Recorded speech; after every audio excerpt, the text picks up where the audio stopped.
Hi, everyone, and welcome to WorldCry UK's tournament download for November. I am your humble host, Lord Phylax. With me, we have my right hand man, Badger, Hello. and we have a recently very busy man and new tournament organizer in the UK scene, Andy Morris. Everyone. Um, Excellent. So it's a great start. We caught the fact that we hadn't gone live really early this time, which is excellent. But yes, we're going to give it a little bit of time just for everyone to catch up on viewership. I'm going to go on mute a bit to make sure that our sound is coming through all right. But if you're watching, share it, send it to your friends, join in to talk Warcry and to talk tournaments. And we have a lot to cover because we had another drop. Badger, do you want to talk to us about it while I'm checking our audio? Checking the audios. Yeah. Yeah. I don't want to go half an hour deep in silence this time. No. So obviously we had the match play pack and the Horns of a Shut drop. I'm just double checking the dates. 5th of November. So we're almost 2 weeks out from that now. The Horns of a Shut. Getting our chorfs in place. I think everyone is pleased to see the Bull engine, whose name I will totally remember, Dominator engine. I just keep calling it the Dreadnought. It's the Chorf Dreadnought. I don't know if we'll see much play of that. I don't know if we saw any at your event, Andy, but Yeah, we had one Hellsmith player with one Dominator engine. Yeah. I don't know how it's going to get around the I have terrain. to say, no, I think that was its main problem. I think it struggled to get around the terrain. I mean, I guess I may be in the minority because I feel like that model is very cool, but also I think that like 50 or 60 mil bases should be about where Warcry stops. Like 80 mil base just seems. Oh yeah, no. It's not really a skirmish, is it? Yeah, I kind of feel Yeah. like it would do well as an NPC piece almost in the middle or something. It's an interactive terrain piece rather than a fighter. I mean, I'll be honest, I was surprised that it wasn't a monster with that size of base, because you'd expect it to be a bit like I don't know, like a Hydra or something like that. But I mean, if we want to get stuck in, I have opinions on the way they've used rune marks in the Horns of a Shut. Hellsmiths of a Shut. Yeah. Yeah, I don't know if the monsters is because it's in single faction. Do they have monsters within faction rather than segregated out? No monsters with faction rune marks at the moment, so it would be a new one. That's something they've not gone down. I don't think it's something they should necessarily avoid, but the problem with doing that is you then kind of have to go into the whole decaying profile over the wounds and everything. Yeah, that's a good point. But no. I think for me the weird thing was the slapping the warrior rune mark on everything except the vandals. That's to cover the desecrate the land, right? It's to cover the leave the land in ruin. Yes. And to cover the reaction. But they have called the lackey they've got the minion rune mark, so it's kind of, I think.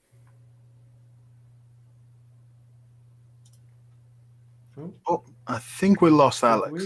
I think we may be down a Badger at the moment. We are. His connection was struggling. Hey. Yeah.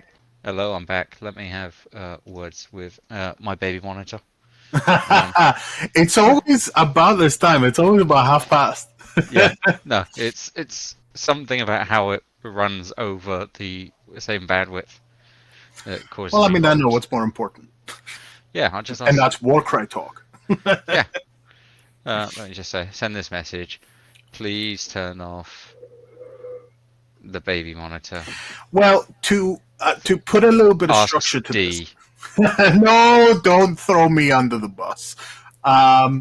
Yes, so I'm gonna pop over onto our slides because obviously we need to have slides. Yes. Because otherwise I So will go off on it. so our topics for today, obviously, it's always tournaments. It's always tournaments, right? But I'm gonna start with the more interesting things before both Badger and Alex. Also, you have the Manda Square title, and you shouldn't have the Manda Square title. The Oh, Andy. Yeah. yes. That's the right one. Are you over promoting Yelaine here because he's terrible at doing it himself? I mean, I have to, right? We can all have a go at being He's him. got to. The video from yesterday's tournament is already out for Off Meta Musings subscribers, and yeah, in that we are literally just being like, you need to get better at promoting yourself, but that's He fixed. did take some good stick in that. Yes. I enjoyed that. But yes, so FAQ and match play pack we're going to cover super quick because, as I said, I don't know if I said it on stream or if I said it privately, but there's obviously going to be so many videos off meta, the Salty Sea, Warcry, War Games on Toast. Everyone's going to have, like, Baz is probably putting a video out. They're all going to cover it. There's even a video where we talk about the match play pack with Toast and off meta. So we've kind of covered it, but basically, and Badger also talked about it. So I want to go straight into the match play pack. Have you had any time to look at the missions? I had a bit of a flick through them. Aside from the obvious misprint on one of them missing an objective, but I think we all agree that that's a misprint rather than a strange new direction to go into. I think they're broadly, I quite like them. I think half of them are fixes of Ferocious Gnarlwood 2, aren't they? I mean, I've similarly skim read it, but like they've taken the Ferocious Gnarlwood 2 missions and tweaked them lightly, I guess. Yeah, I need to keep being careful glossing over the ones that are kind of vaguely familiar because I'm sure I'm going to make mistakes on them in how they've slightly changed them. Things that jump out to me, I'm still not a fan of the we're going to give you wild dice as a twist. But that's Is it still unlimited wild dice? it is equal to the difference in victory points. So thousands and thousands of wild dice. Yeah. That is absolutely crazy. It's a combination of potentially crazy and also I just think a little bit boring in terms of you can slap that on any mission. My view is, I don't know, I like my missions to have a little bit of a narrative interweave with the mechanics.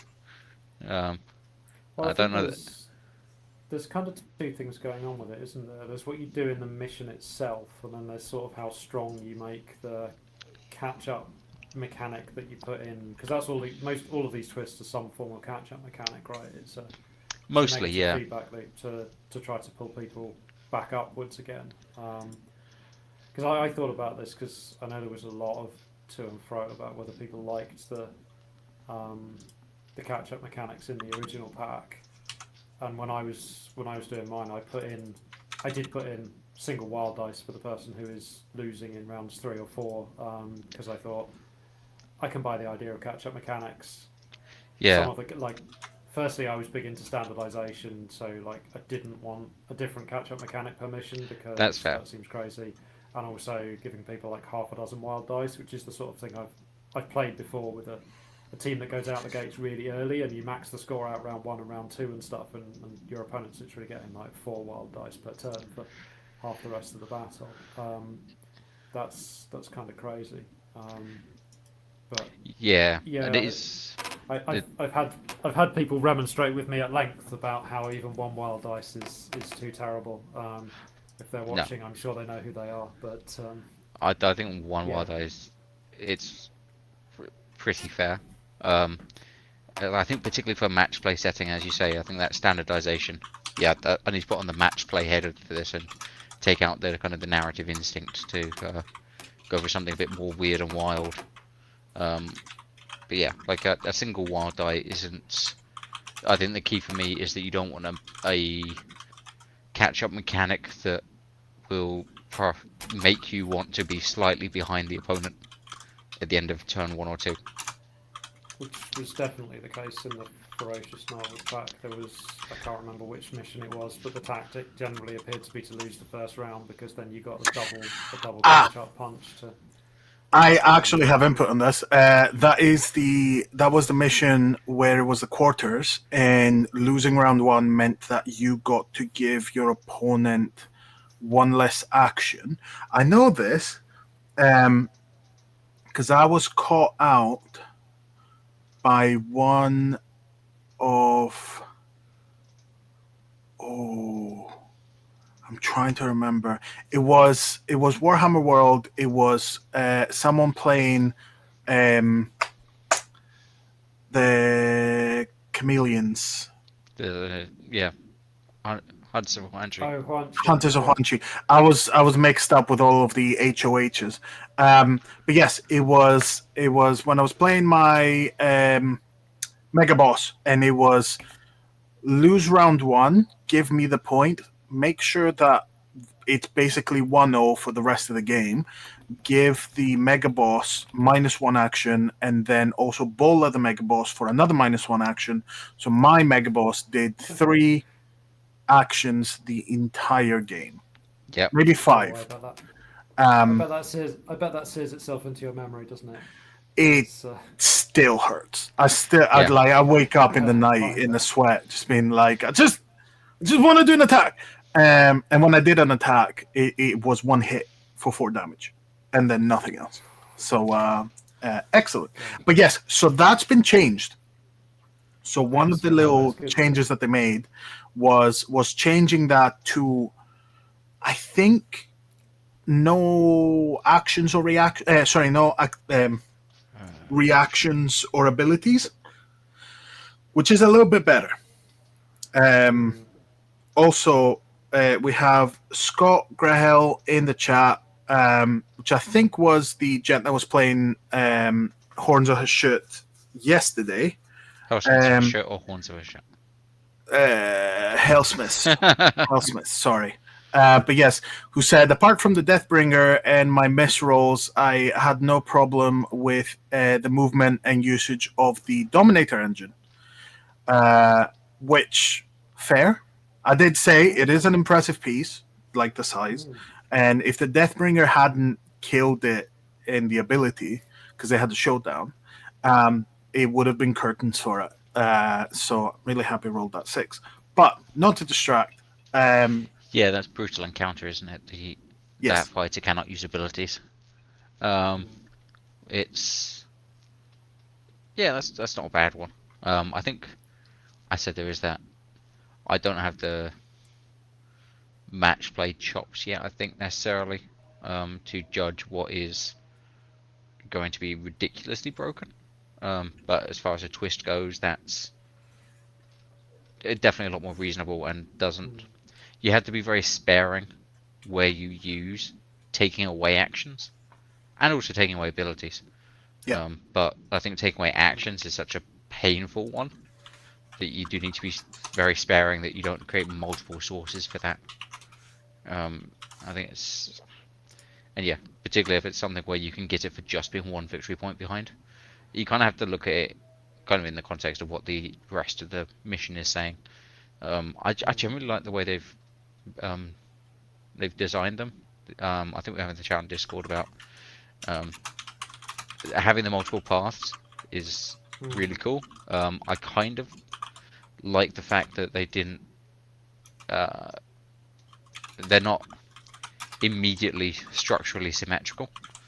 It kind of leaves them a lot of design space open, because I know I've tried to take a jump into the doing more multiple paths, and for the first little while I couldn't get my head out of the space of they have to be equally valid, whereas rather than looking at it across the pack, as being balanced more so.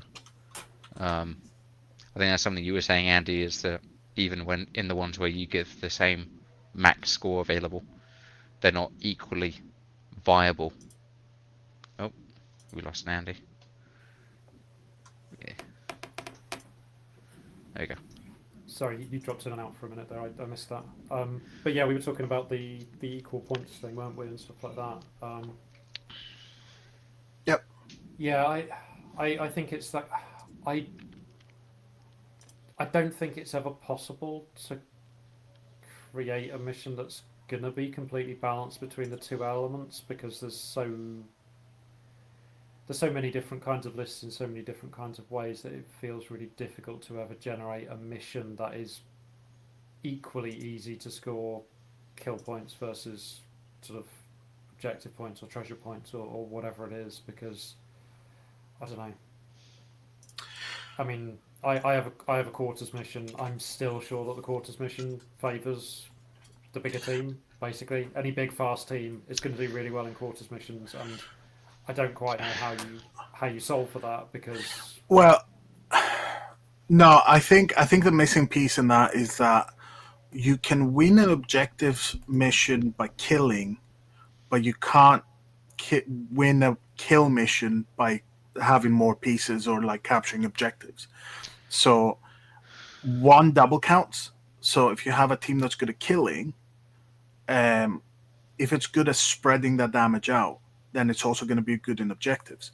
So that makes it easier for that team to score. So but it's not the other way around. Um, so I think that's the reason why you can't have those two be equal.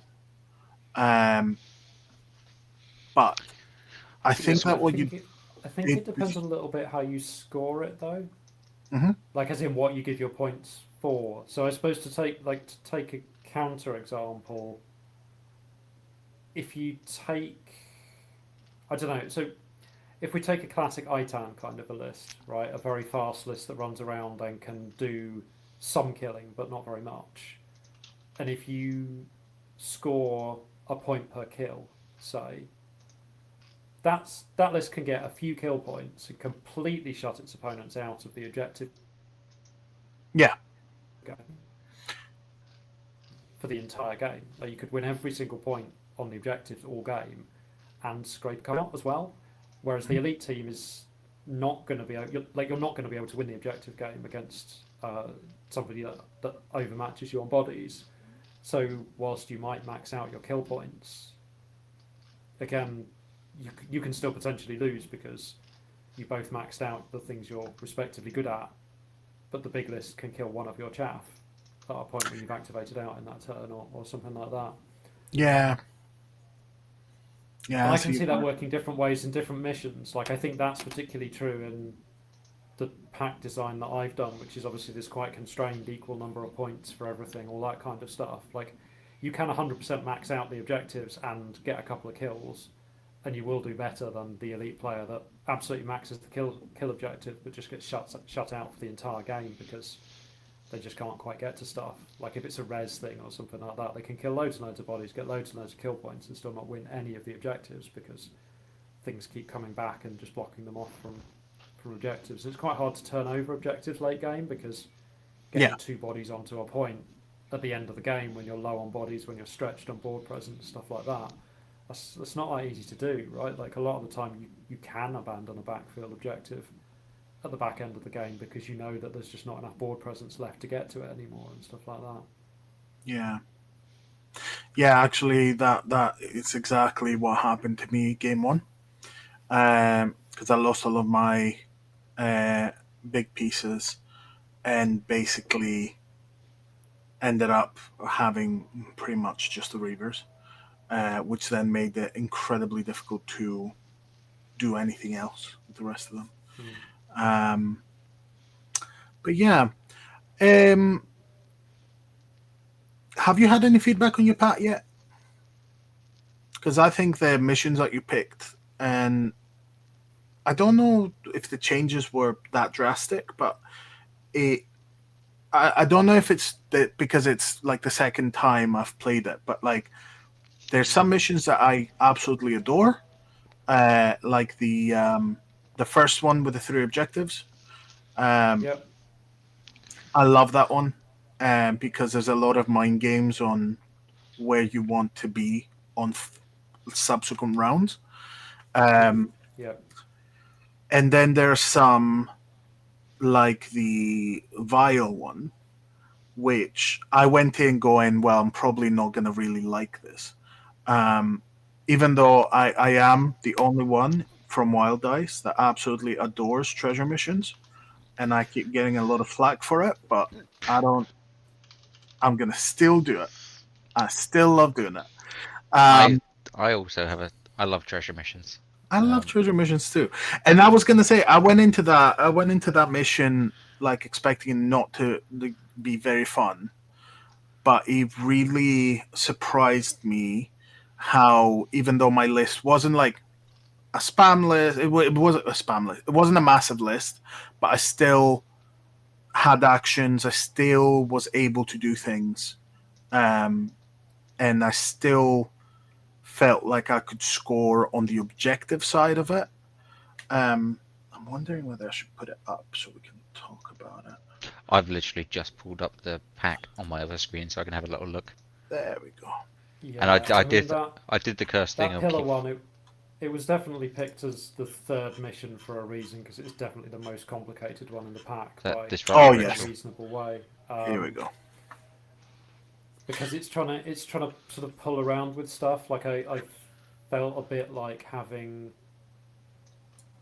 shackled myself to this kind of well, every mission has to have some kill, every mission has to have some control. I've then been, I mean, stuck is the wrong word because it's forced me to think about it quite a lot. But like, how many different ways can you do control kind of Hmm. thing? Because you can't have just a pure objective pack because if nothing else, like Iron Jaws and Dispossessed just will kind of skew the outcome of it so much in that kind of thing. Well, And so I've got the objectives, I've got the sort of very asymmetric scoring of objectives. So the second mission and the last mission were both like, well, you've got a home objective, and one of them was kind of you get loads of points for being on your opponent's home, and one of them was you get loads of points for clearing your own home, which was it was an interesting idea that I picked up from somewhere that was kind of well, what if you made a mission that you don't have to control it, like you actively just have nobody can be near it, otherwise you yeah, don't get any points, and it puts a different sort of a dynamic on it. I think I that's was kind pretty. of thinking to myself, have I created a mission for Nurgle Rotbringers here, or something like that, like Plonker 40 wound, whatever, see if onto I their had some. opponent's objective. It's If I had some. um, Uh, but I I mean, think I think it does kind of turn into a like that's a mission where it's really good to have some sort of fast tank, like a Varangard or a Knight of Shrouds on Steed or whatever it might be, something you can fly over and park there and just be like, get rid of me. You're yeah, not going to score any points all game for this. Because then I Yeah, get kill points for killing things on that objective. So it's like, what you don't want is to just have another mission where it's like, well, I'll just run a chaff over at the end when you're activated out and deny your thing. It's like, well, that's fine, but you give up several points the next turn for the chaff then just getting killed. So having something that kind of rewards a big tank being there rather than just another, I'm going to run another 50-point fighter over to it kind of thing. yeah. I had a slightly different approach on that, and my approach was especially the for the fourth one, cleanse the sacred ground, which I have on the screen just now. Um, you get victory points for additional victory points if both fighters were contesting your home objective at the time. Um, that is the one in which uh, me and Paul with his Ossiarch were playing on the board that was the the one from the Dark Oath versus Tarantulas, like the mine, basically, Hmm. The and Red like Harvest stuff. Red Yeah. Harvest, yes. And I climbed one of my Blood Reavers up, waited till everyone else had activated, and ran and jumped him right onto the objective. It was bonus points because it's a Blood Reaver that's like sitting there like that with the axe and the shield and the dagger. Um, so that was really funny. But survives round two, and then round three, everyone closes ranks to try and kill him, which gives me time and space to push my bigger pieces into um, into that objective. So yes, I'm losing 2 points, but I'm gaining. My opponent is losing 2 points because they now suddenly have an enemy fighter within 3 inches of their home objective.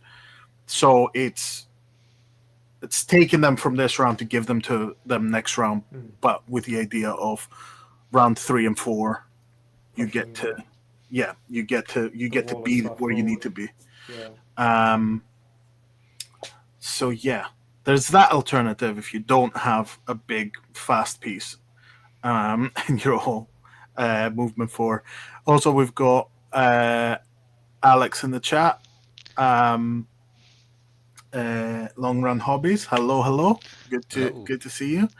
Um, but yes, um, do we want? I'm very mindful of time because I know that Andy has to shoot off. So, Yeah. any closing points on this before we move on to covering yesterday's tournament and their results?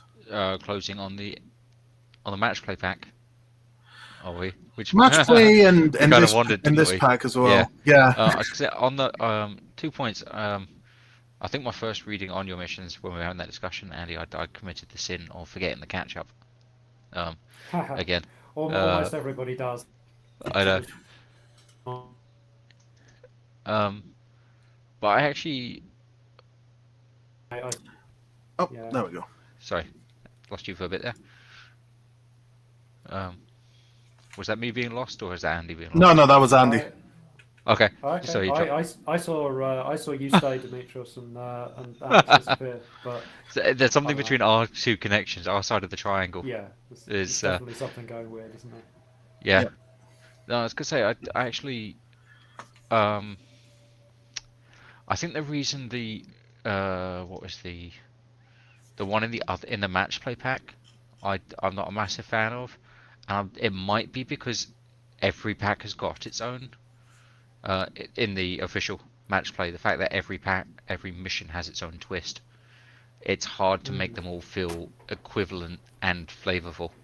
Mm, Whereas actually something as basic as one wild die Yeah.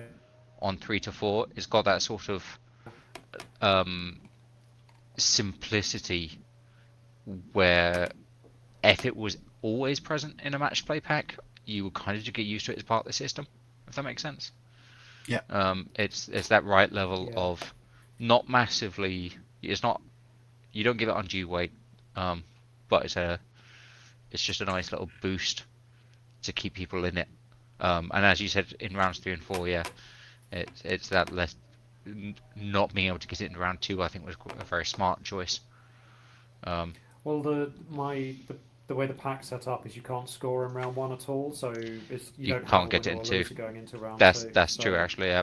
I clearly haven't it's read closely enough, but no, it's one of those things I put in because it sort of came from having the path to victory, route to victory thing, which yeah, is basically just a straight rip off of the primary objective mechanic they have in Kill Team. But I started playing Kill Team a little while ago, and I was like, that seems like quite a cool, like having different people having slightly different objectives to aim for thing.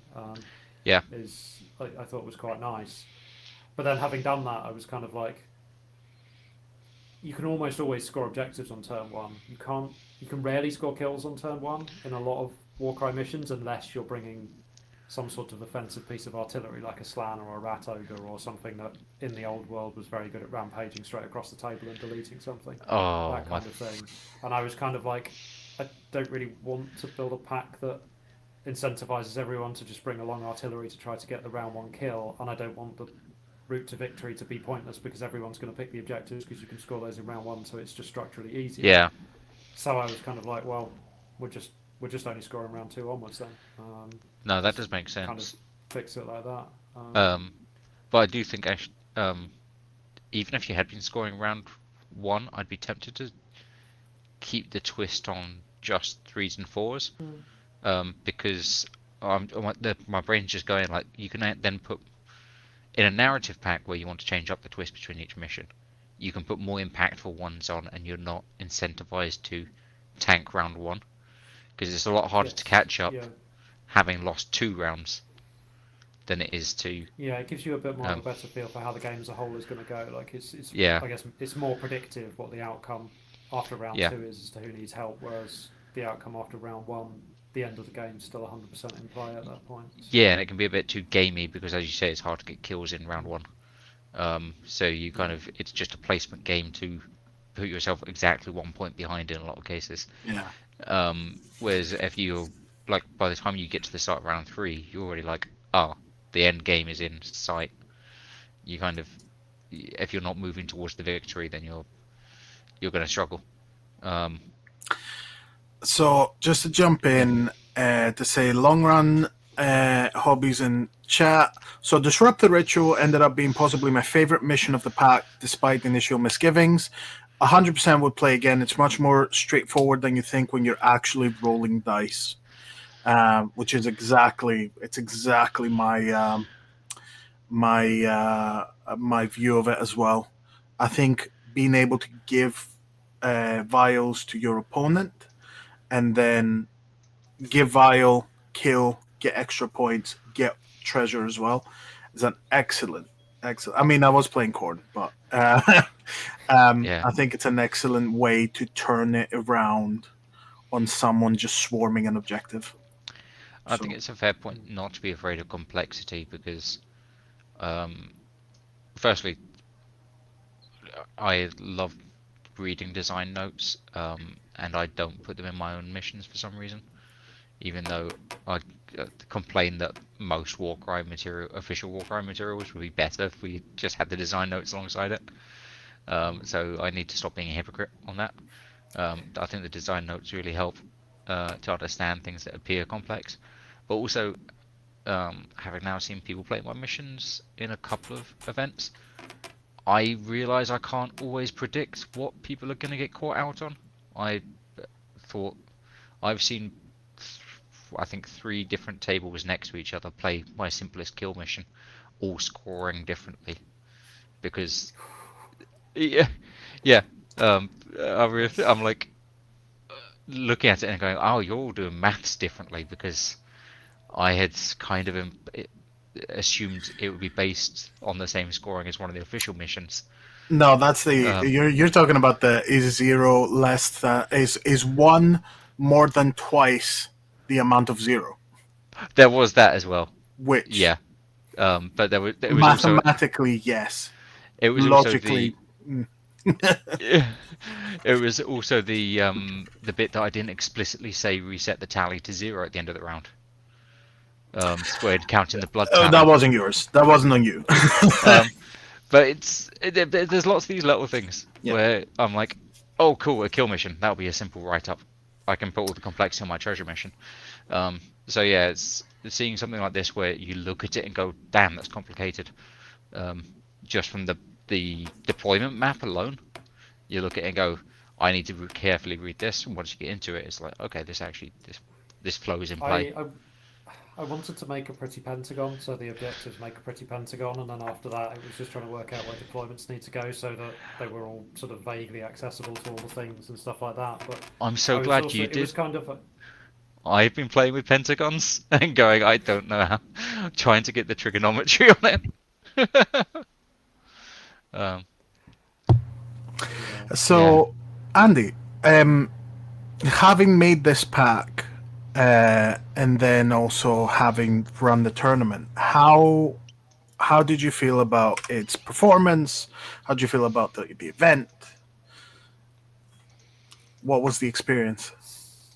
So, I mean, I I really thought the event was really good. Actually, I mean, everyone like there was a really positive atmosphere all day. Like people seemed to be cheerful, people seemed to be having fun, all that kind of stuff. Like when I got called over to do TO stuff, like 90% of it was checking how the rules work.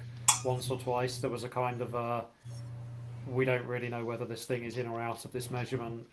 Can you measure it for us and tell us what the answer is, kind of thing. Like we need somebody to just make a ruling, kind of thing. But it wasn't the sort of, I don't know, the spitting feathers like I'm 100% sure it's in, you're 100% sure it's out, somebody's about to throw dice across the table, kind of thing. It was very much a kind of, well, we don't really know whether we can measure this properly, so why don't you just measure it for us, and that way we've got an outside adjudicator for it and stuff like that.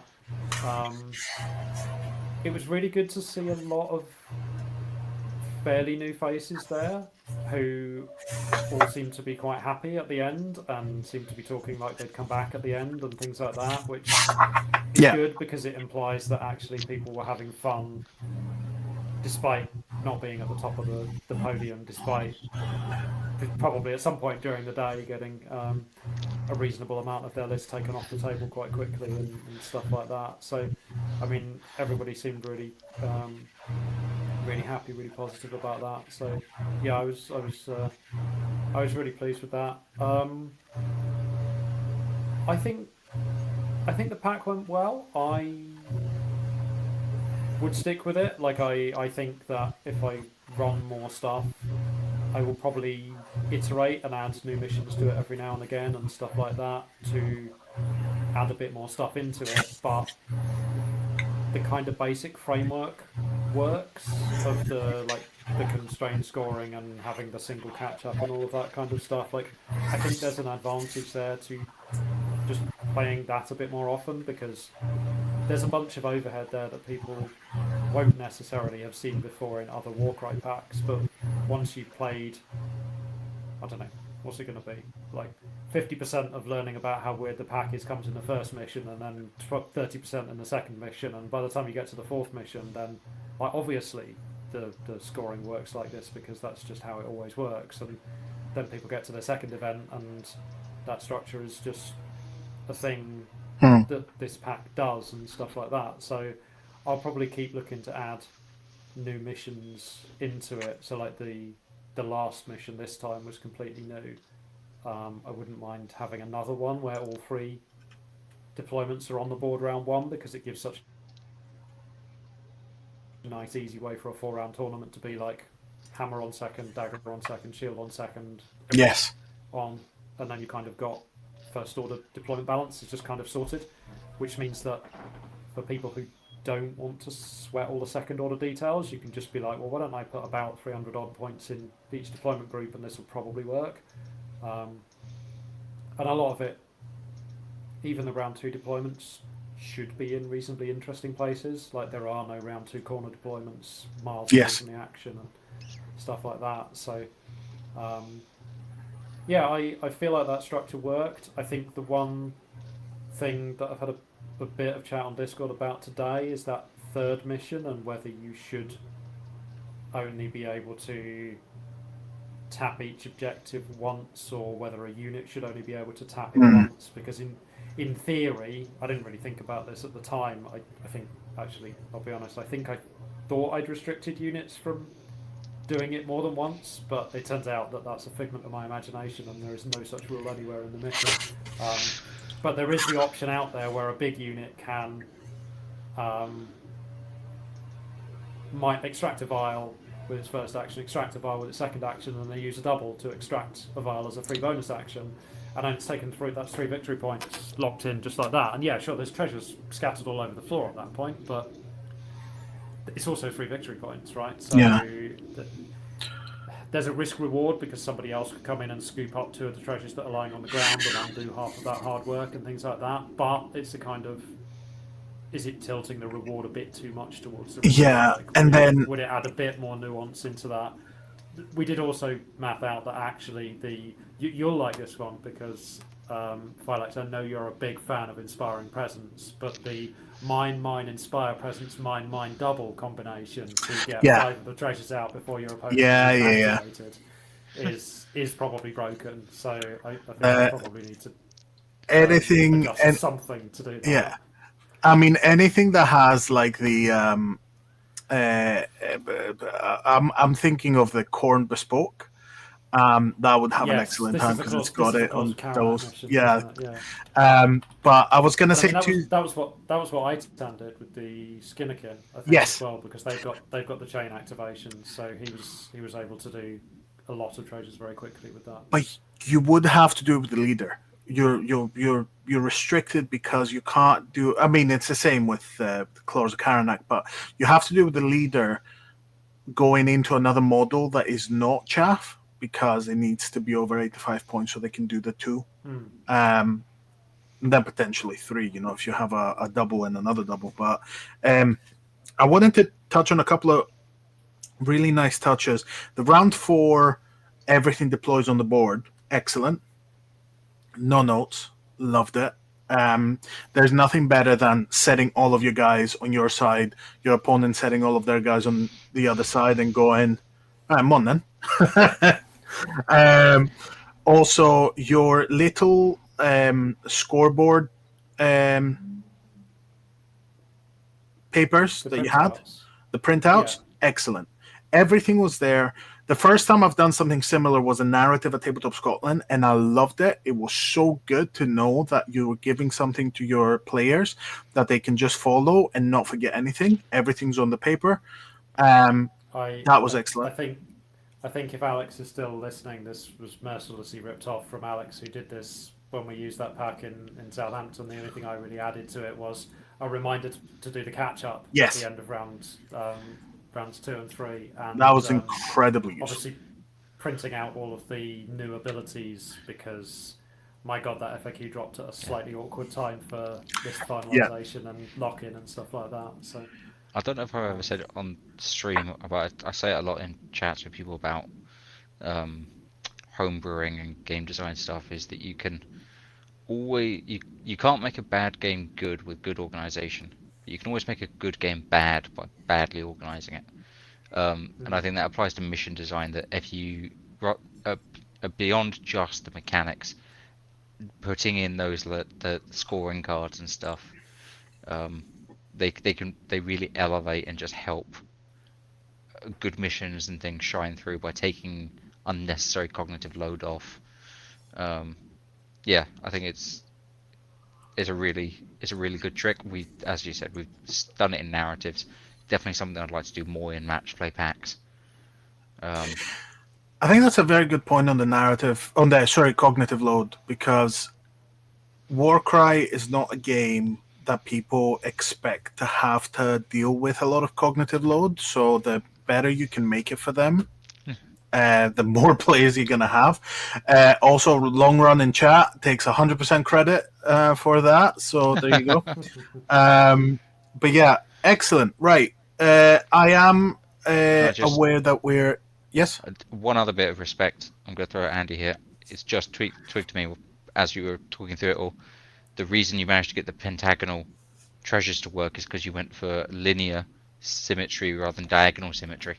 yes, it is. It's That's again, it's another thing it's different because so many of the boards are obviously all designed yeah, to be rotationally symmetric.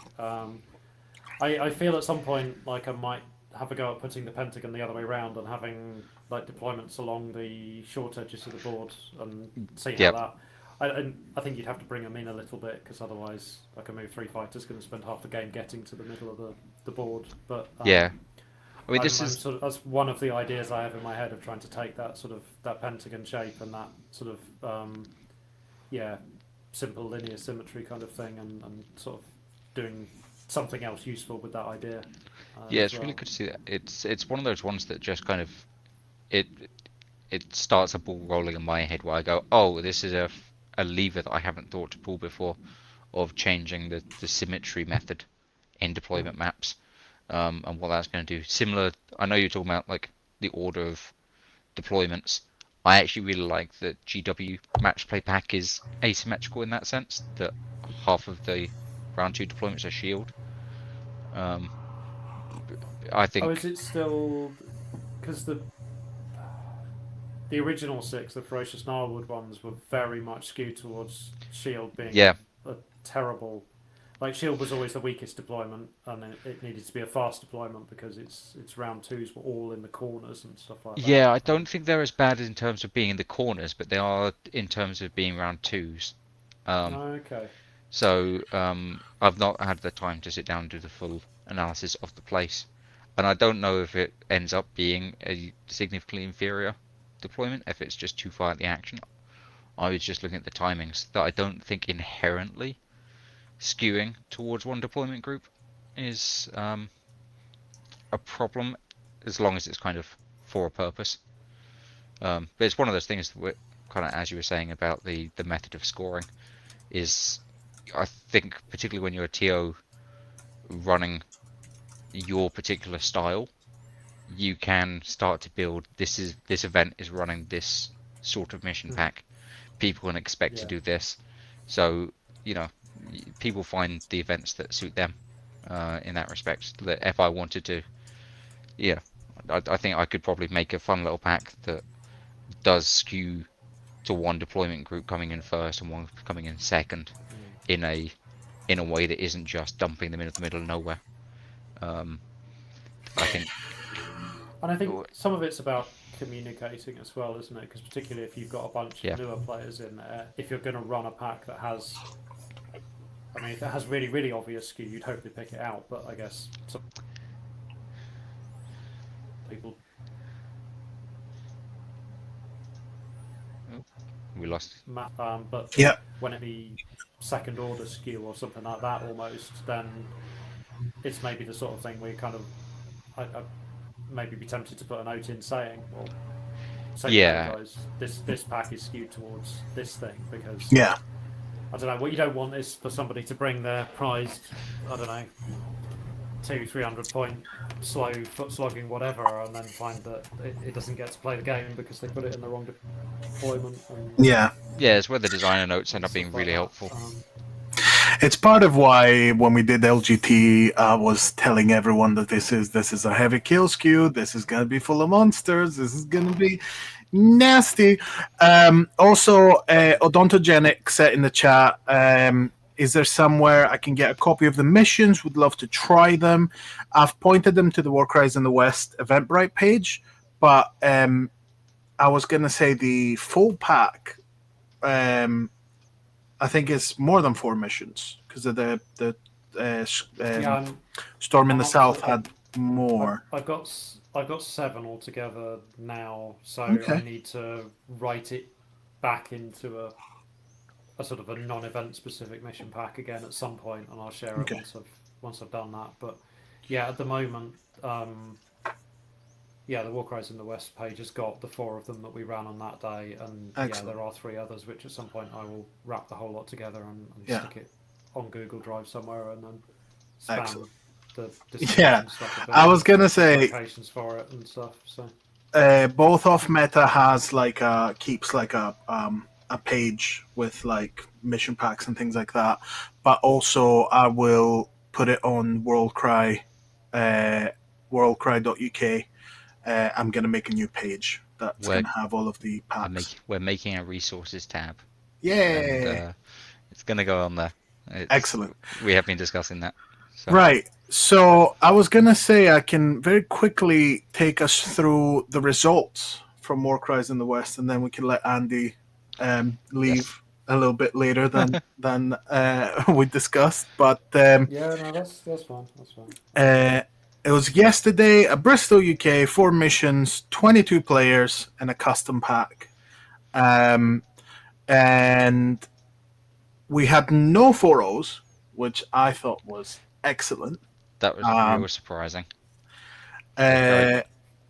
It's I think part of it is the mission design. I think part of it as well is the lists were terrifying. Toast covered them on Friday, and he had a lot of faith in my list, but I will tell you, chat and everyone, I was terrified. And then round one, I was grudged by a Dankhold, and I went, "This is it. I finally have to play against the monster." Because I've somehow managed in my year and a half, 2 years, I've managed to avoid every single monster, and it was uh, excellent. It was excellent. But yes, Toast 301, 3 wins, 1 draw, first place with Sylvaneth, which was a list that was Scaith, which is rare to see, Ulthari, a Huntmaster, a Kurnoth with Huntmaster with Scythe, Kurnoth with Sword, uh, 2 Tree Revenant, Spite Revenants, 1 Tree Revenant, and Anslane as a piece to fire from afar. Off meta, Flesh Eater Courts, insane. Classic off meta. Classic off meta. Really, really weird list. It has to be. But mostly on Skinnerkin, and the new piece that Flesh Eater Courts got, which the name escapes me right The now. High Falconer. Felgrin, High Falconer. Felgrin. It's Yes. a very cool model. It is. Yeah. I am tempted to get it because it's just such a cool model. But Well, there was one in the bargain bin in Bristol Independent Gaming, so just saying, it there? might be. There was. Ah, Yes. I'm not back there this week, but I might keep my eye out for that. Let's see. Absolutely. But yes, So I think Flesh Eater Courts are one of the most, just from the whole vibes of them, I think they're one of the most interesting yes. factions in AOS. There's a lot of control there, but I think it requires very careful maneuvering, and that's obviously Aitan's ballpark, but not ballpark, specialty. But 3 wins, 1 draw as well. And then yours truly, chat. Once again, I'm the third wheel. But yes, I came third with Khorne Bloodbound. As we say here, go for bronze. Yeah, I know, right? I'm gonna always lose the first mission, is what I say, and then try and make it up with the rest of them. You could have not accepted the grudge against the guy running a monster. Yes, but that if I did that, then the rest of my day would be ruined because Khorne would brand me as a coward, and I would not have made a single execution. When I play Khorne Bloodbound, the experience has been incredibly superstitious to the point that you can ask, and if anyone in the chat is still on that we played, I do not disengage when I'm playing Khorne, because every time I disengage, immediately my luck turns and I cannot get a hit. I will roll 1/1/2s on 3 dice, start to finish. Well, not start to finish, from the disengagement onwards. So I've stopped doing that. So very, very, very superstitious when I play that list. Any comments on any of these 3 lists? I'm actually really glad that Flesh Eater Court's control style kind of works, because it's a really interesting style, and I think in the old pre-FAQ world, it suffered from the fact that it was always just too easy to just kick the crap out of something instead. Yeah. Like so much of this control, like there are loads and loads of really cool abilities in Warcry that sound like they're going to be super powerful and absolutely amazing, just as long as you can guarantee having initiative every time you want it, so that you can play that before you get steamrolled by somebody rolling in doing 15, 20, 30 damage, whatever it is, all that kind of stuff. Like that control style, Flesh Eater Courts does so much of that stuff, but there's so much other stuff that's like that. There's so many sort of abilities that sound like really cool disruption abilities, but so few of them have previously really paid off. Like I mean, the control style that I guess has worked best in the old world has either been shoveling zombies at people until they choke, because again, it's a really cheap fighter, and if the payoff doesn't work, then it's a 50-point fighter. Who cares?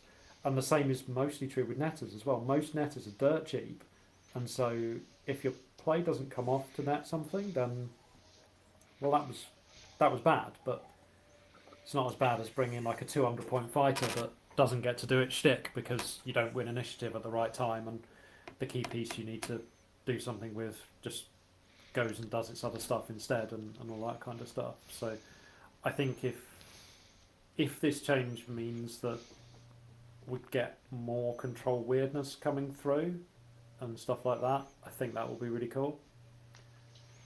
I mean, I think it might be Dan has said it before, but like control that's not nets would be really nice, because nets has been basically the functional way that people play control. There's loads of debuff abilities. They're almost all rubbish apart from the -1 attack bubble and nets. Yeah.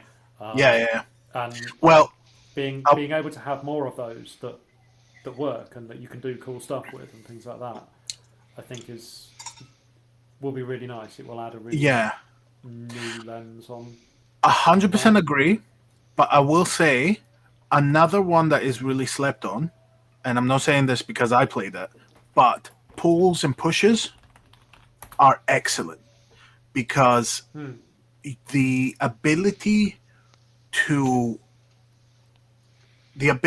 look at your opponent and go, at any point you calculating my threat ranges is incorrect. Because you will make a move, keep yourself out of my threat range. However, I will pull you close. I will, and I mean, it's something that, like, again, we're going back to cognitive load, but it's something that people can play it around. But the fact that you can get like a 6-inch pull, get something so out of position, especially when you pull it into a Deathbringer. But in the same vein, the Art Boys being able to push things into engagement, or kind of pinball something around. If you have 2 triples, you can just pinball something onto a Mega Boss or something. I think it's excellent. It's just difficult to set up because it requires the movement, and it's usually on Art Boys can't move that fast. So, but yeah. Long run. I mean, they're also interesting because they're slower tempo plays as well, aren't they? Like a pull. Yes. A pull is 100%. It's a late round play, because if you pull something that's not activated yet, then yes. Yeah, you're taxing them to move back to the position they wanted to be in, or you're stopping them from doing the thing they wanted to do potentially. Yeah. But most of the time, it's about taking a bit of the board that your opponent thought was dead and played out and whatever, and suddenly being like, yeah, that board state changed now. Yeah. Absolutely. And it also is excellent when your opponent disengages, because suddenly they can't get nearly as far as they need to be. But yeah, long run in the chat. Played Toast in round 4. The list is nicely balanced and super versatile. The secret sauce, though, is the player. He's just got the most fantastic grasp of how the game flows, and he's a most deserved winner. All very true.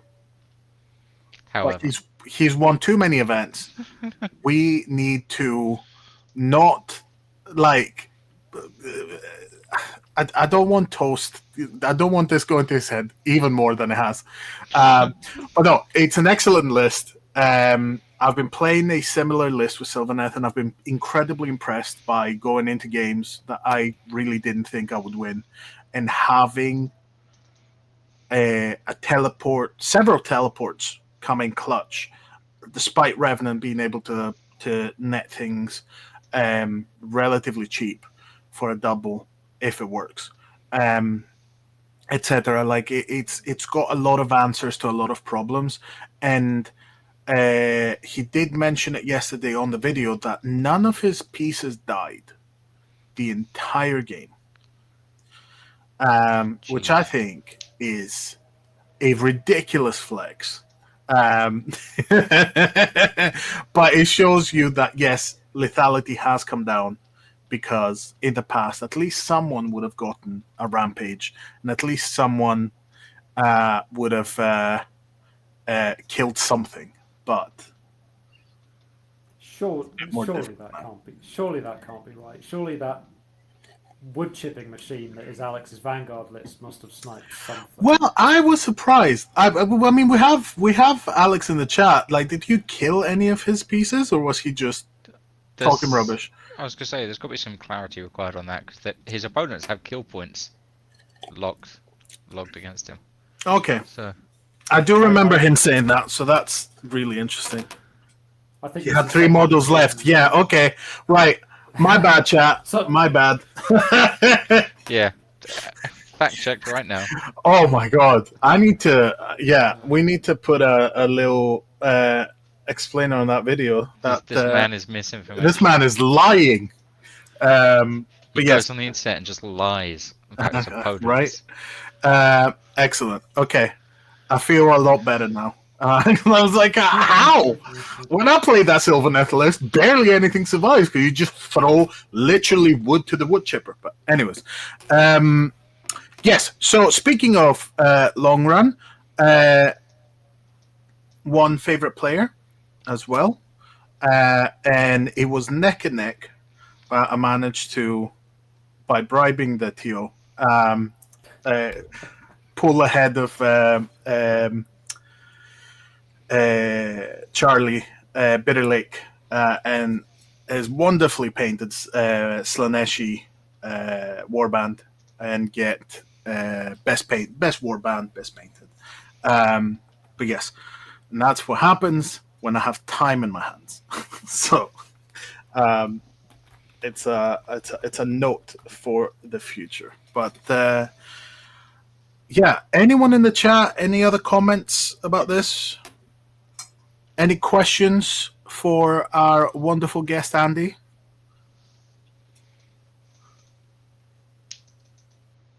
Any lists, Andy, that you particularly like that weren't covered here? I have to say, I thought that Paul's Ossiarch list, when I looked at that, I thought that looks like it's got a lot of good things going for it. Like, if you look at how so much other stuff will have been impacted by some of the changes, right? Like either the loss of onslaught as a double or the loss of counter as a thing and stuff like that. Like Ossiarch was always sort of the I don't know. It was always the underplayed version of the skeletons. Yeah. Right? Because 100%. Like, I don't know. Functionally, it doesn't resurrect as well as Soulblight does, and therefore, like, it was always sort of just slightly lacking that edge a little bit. But Stalkers with that double, Stalkers with the bounding leaps double or whatever, just very good offensive. And that T5 chaff has always been good. And they've got it's a very, very spiky reaction, but it's the sort of reaction that's going to make people a little bit afraid if they've got sort of low attack models and stuff like that. Like when it goes off, it's going to do quite a lot of stuff. So I remember thinking that looked like it was kind of structurally like a lot of good combinations and a lot of good abilities and reactions and stuff kind of coming together a bit on that one. So I thought that was a really nice one.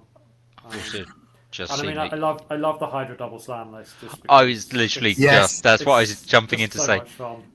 Running that into a pack that isn't just a kill pack it's certainly a choice. It's that's one of his one of the missions. He has 1,000 kill points. Is that round 2? Yeah, I think it is, isn't it? He finished half an hour early on that one because. He integrated his opponent's warband that quickly. That'll happen. I mean, that 3 model list it's going to go one of 2 ways, isn't it? Like, there's not really a way to middle ground that list. No, absolutely not. No. So for Paul, I will keep saying it and keep saying it. So he was 2-1-1 on this one, and the only loss was for me, and I am happy to say that a lot of that was down to dice.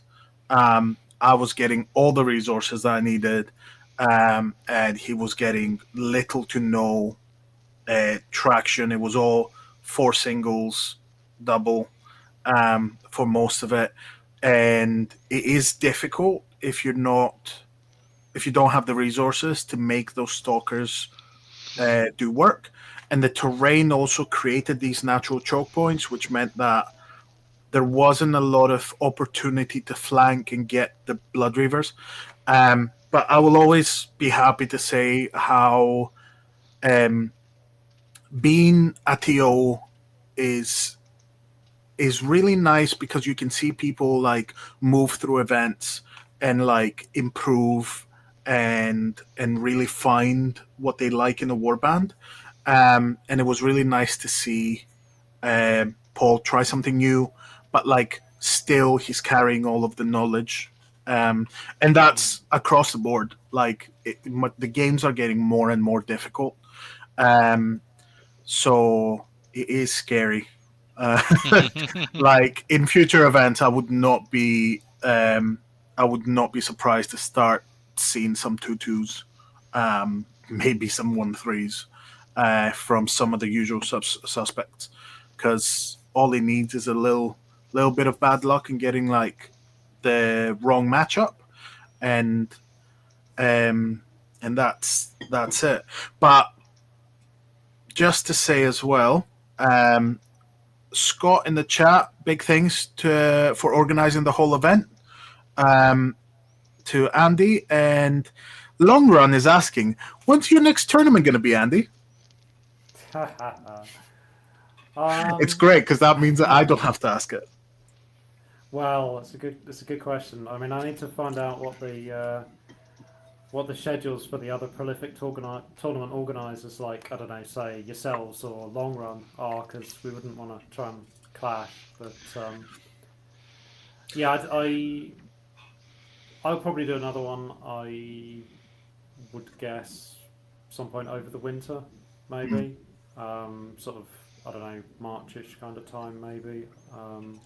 Would be the sort of thing I might be thinking, like before Easter and before sort of cock the back and we get into the summer again and things. I've got more time to put into this kind of stuff in the winter. So if it's going to happen, it's probably going to happen some point in the colder, darker months of the year. Yeah. So are we talking early 2026 or late 2026? I feel like I could probably do early, but we'll see. Okay. That's really good to hear. I'm actually really excited about that, because the winter, you are absolutely right. Like, we lost an Alex. The winter is the time where it's difficult to, like, most of the tournaments that we do are events, so it's difficult to put anything in that kind of time. So excellent. Yeah. Awesome. Well, thank you incredibly for like staying with us a bit longer, and for having a chat and joining us this evening. No, it's been a pleasure. Awesome. Yeah. No, I will love you and leave you now, because I have a train to get to in far too few hours for the amount of sleep I'd like to get. So I might be doing some train napping tomorrow, but it's all going to be good. Fair enough. Thank you very much. All right. See you later. Good. Catch you next time. Bye. Bye. Excellent. So let me just make sure that I have. Let me transition this. Hey. Okay. Right. And then there were two. See. And then there were two. We're not leaving, chat. Don't you go anywhere. I better not see the viewers drop. Yeah, no, we're up to 9. It's excellent. I'm impressed, and we have 4 on YouTube. So a big hello to all of our viewers. Any questions or any comments, put them in the chat. And we'll be happy to hear from you and chat back to you. And yeah, so odontogenic in Sydney coming at us, so we might have to start adding the Southern Hemisphere to our tournament roundup. Yeah, I mean, I was gonna say I usually check War Tally for all of these, but I don't know if those events are on BCP. But Odontogenic, if you're still in the chat, do let us know where we can find your tournaments so that we can add them to the regular rotation and we can cover them and tell our our viewership about them.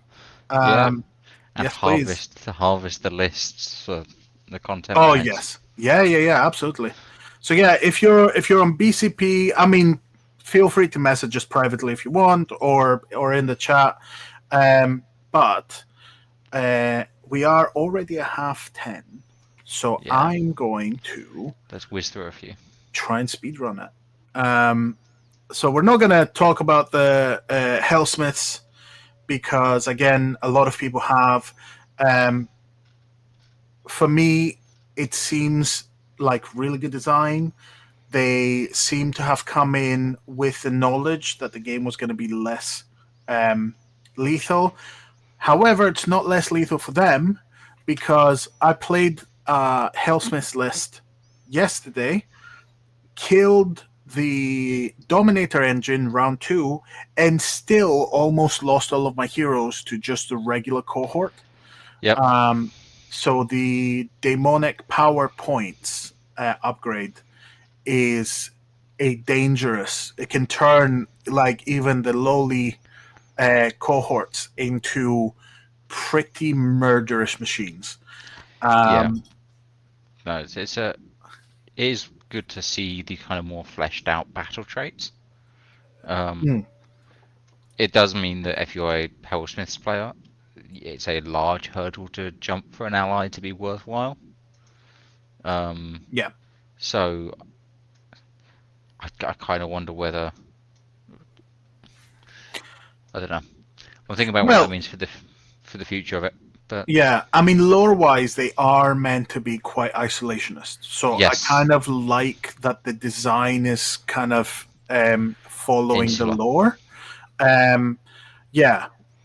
So them not working great with allies is makes sense, but also their pieces being good allies is also really good. Yeah, Because Badger, you've played a lot of lists where bringing down toughness is really important. So now you get more pieces to play with. yeah. No, it's one of the things I do think as well losing and with lethality generally being lower. I do think the lowering toughness as a control method hopefully will have more legs again. I Yeah. think also being a more experienced player now, I would like to go back and play those more, especially Rotmeyer just as a whole. I think they're exactly the sort of list where in a world with heavy countering and rampage, it was hard to keep anything other than the bloated one on the board. Yeah. Um, and even him because he's fairly high attacks. Um, I think I'll get a lot more use out of them as a whole now, Yeah. and as a coherent unit together. And as I said, I think just lowering toughness to put people in pipping range, particularly again, the big winner there, I think, is the big victory point for us is the counter change, Yeah. because then lowering toughness and throwing a ton of attacks in. Because even lowering toughness puts them in lethal range, but a ton of attacks is just too vulnerable for a lot of Yeah. guys. Yeah. So yeah, it's particularly trying to wipe chaff off where you're Hmm. just happy to throw your reaction away. Um, no, I mean the Hellsmiths as a whole, it looks like a lot of fun. Um, my quibbles with it are very minor, and mostly to do with organizational and like that fundamental design point about like how rune marks operate. Yes. But that's just a perennial point with like the core of Warcry and that issue of the original design and designer leaving. Yeah. So there's kind of the sense that there's no intent for remarks to act in one way, and now the design has been taken on by other people who are using it in a slightly different way. Um, I Uh, think these are things that are not going to be addressed until a new edition, and I'm yes. dreading that. So we're going to move swiftly on.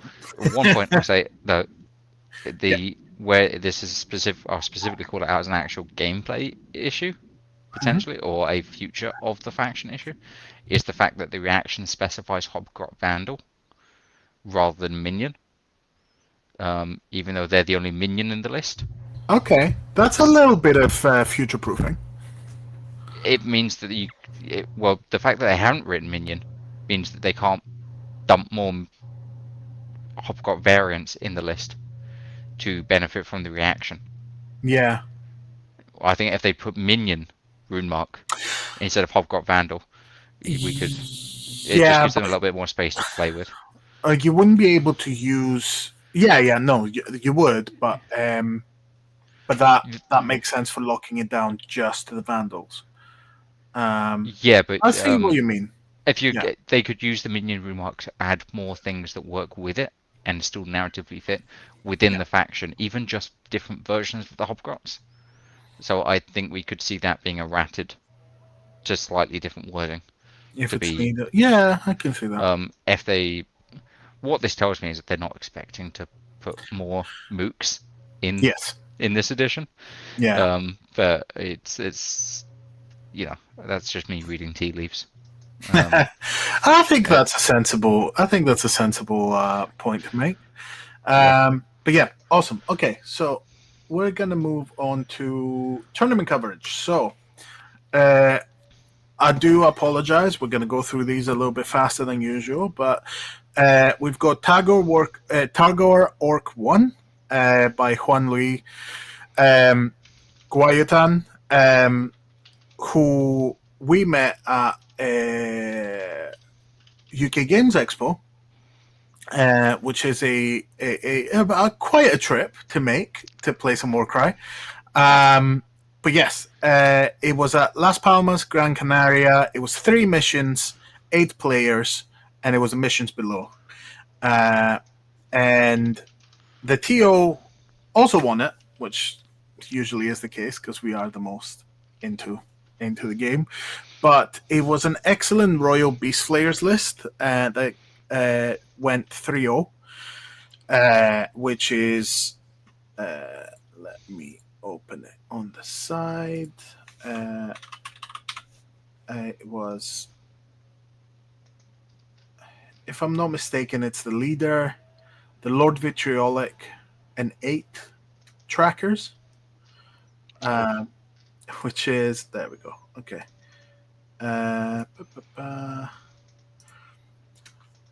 Flame Master with the Resilience, 8 trackers, Lord Vitriolic, and the Cavalo Centauri. So a way to get a lot of wild dice, as well as the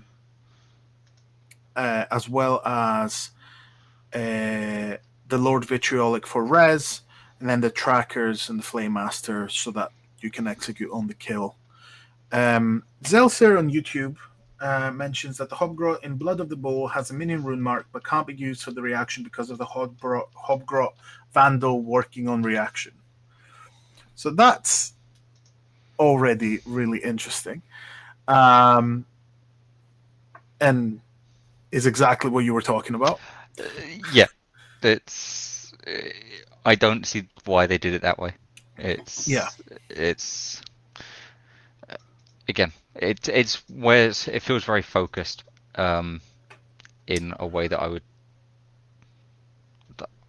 I don't. I mean, I don't want to. I'm trying to be polite. It's fine. Listen, another one for the FAQ pile is what I'm hearing. It is essentially that. It's you had a really good idea and then didn't have a second read. Yeah. Which is, again, you could just leave yourself room to expand it.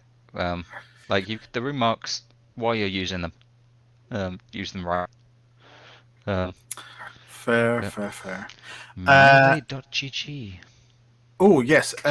So Odontogenic, we had been using Melee.gg for our events. Last event in Brisbane was on BCP. Excellent. Well, I'm going to have a look and we might do like a little catch up to see Yeah. what the meta is down under. But yeah, excellent. So to continue on this, we have Arneris with Vulcan Flameseekers, which was a slightly interesting one because it was Runefather, Drothblood, Drothmaster, Calthea, Doraz, and two Scalebreakers. Which Doraz is a slightly, I think, slightly stronger Annihilator with Grand Hammer because he has a reaction where if you he forces you to disengage, and if you're not able to disengage, you take damage.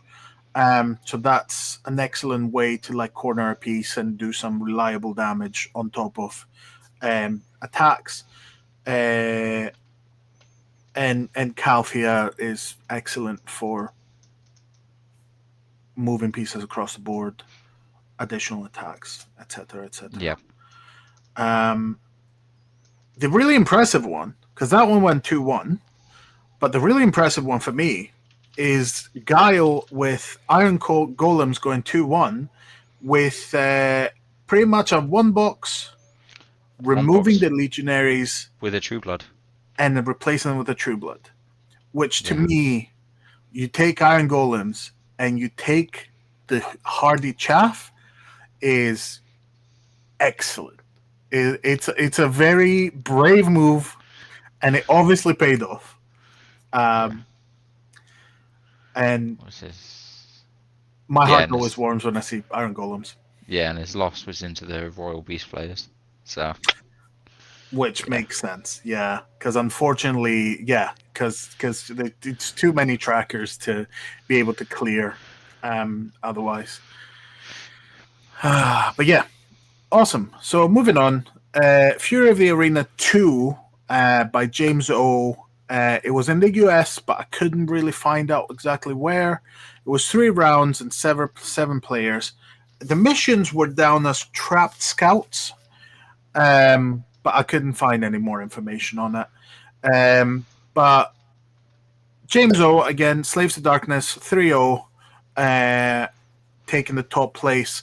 Tristan with Thunderstrike, Stormcast going 2-1 to take silver, and John with a drill and Riverblades, which is super impressive, going 2-1 for third place. Again, I think those lists were super interesting. yeah, I can't see Tristan's list. Yes, on so there. the Thunderstrike one was missing, which is a shame because I love seeing what people do with Thunderstrike. But Slaves to Darkness, Ogroid Myrmidon, 2 Theridons with Falchion and plus attack, a Sorcerer Lord, and a Halberd Warrior just to fill up the points. Making this a 5-man list. Incredible. That's just like, obviously I don't know what the missions were, but a 5-man list with 3 Ogroids, someone actually finally using the Ogroid interactions. Yeah. Excellent, thematic, wonderful. The Short Lord is there to buff and nerf as they need to. You can use the ability for the Ogroids getting super scary more than once. One for each, I guess. And the Ogroid gets to nudge the other ones. Like, you can dance around this list, but if you end up being engaged, you're not going to have a good time. And Riverblades. Do you want to cover the Riverblades? No, you can jump into them. 'Cause It's that's I 11 don't know if fighters. yeah, I don't know if it's a one box, but we've got 5 River Steel Stream Runners, 1 Crestblade, 3 Twin Spear Crest Dancers, 1 Rope Sickle Crest Dancer, and a Seneschal. So basically, like, in faction. Yeah, I need to look up the River Blades. Yeah, 10 plastic miniatures in the box.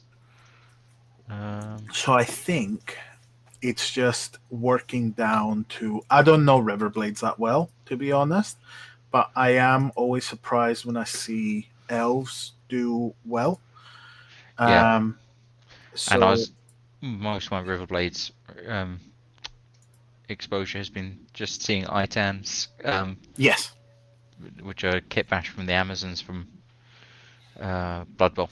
yeah, But and there was a Riverblades list at Warcries in the West, yeah, and it was about halfway up. Mike Bull with going 2-2 with them, and I'm gonna say okay, it was a similar list, but it had nine-man two list. seneschals.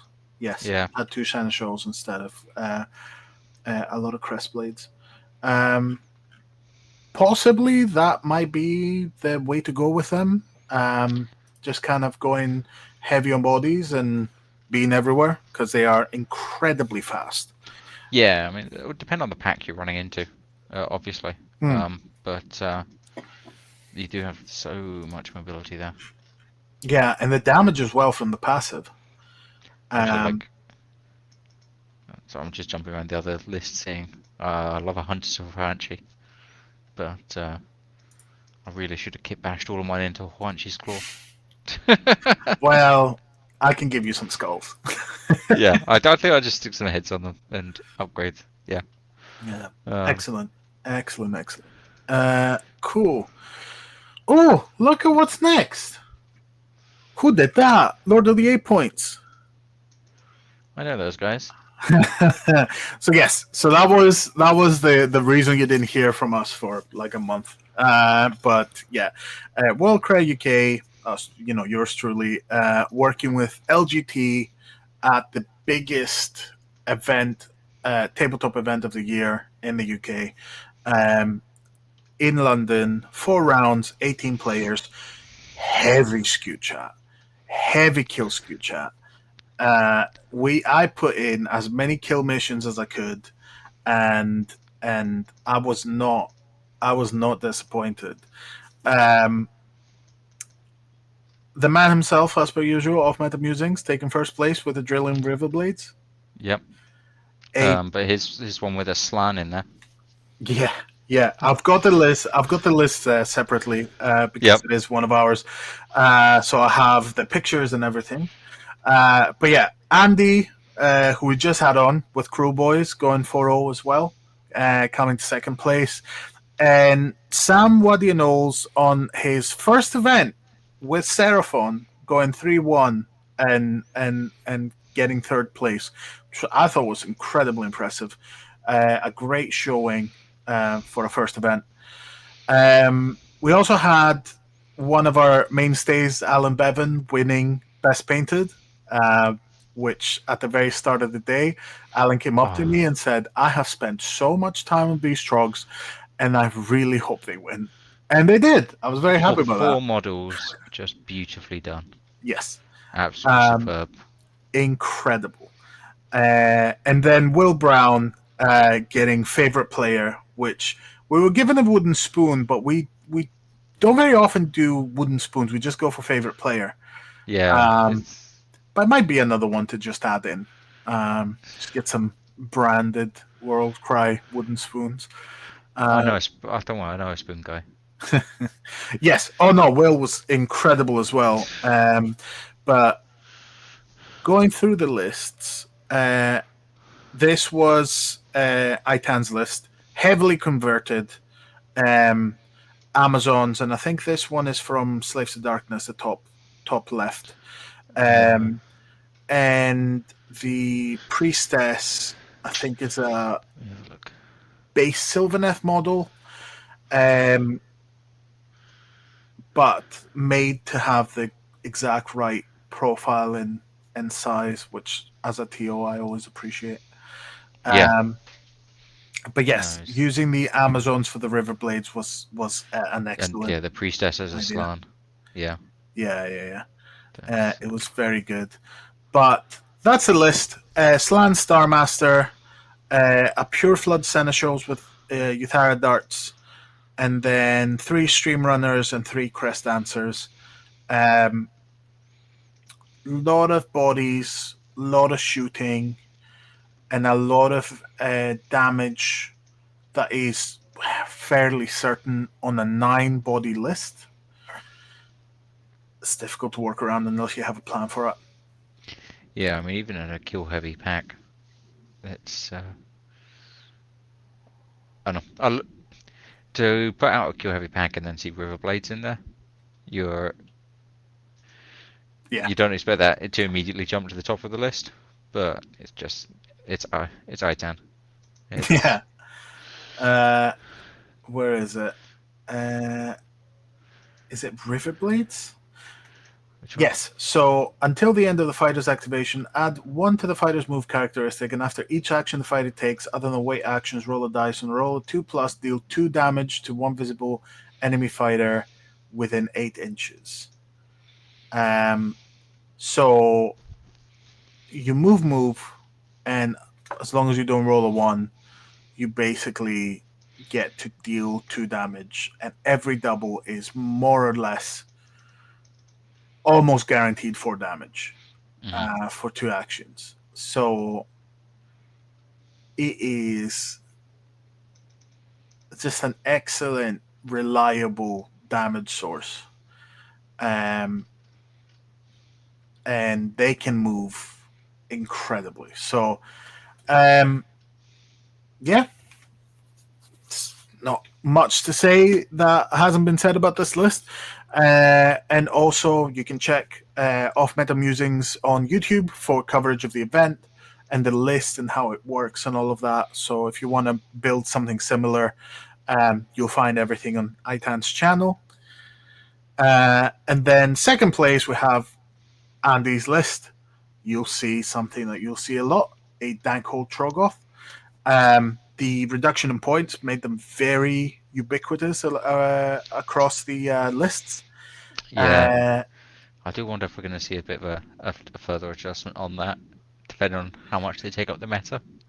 Yeah, so I was somewhere in the middle because I love seeing people bring monsters, mainly when I don't have to play them.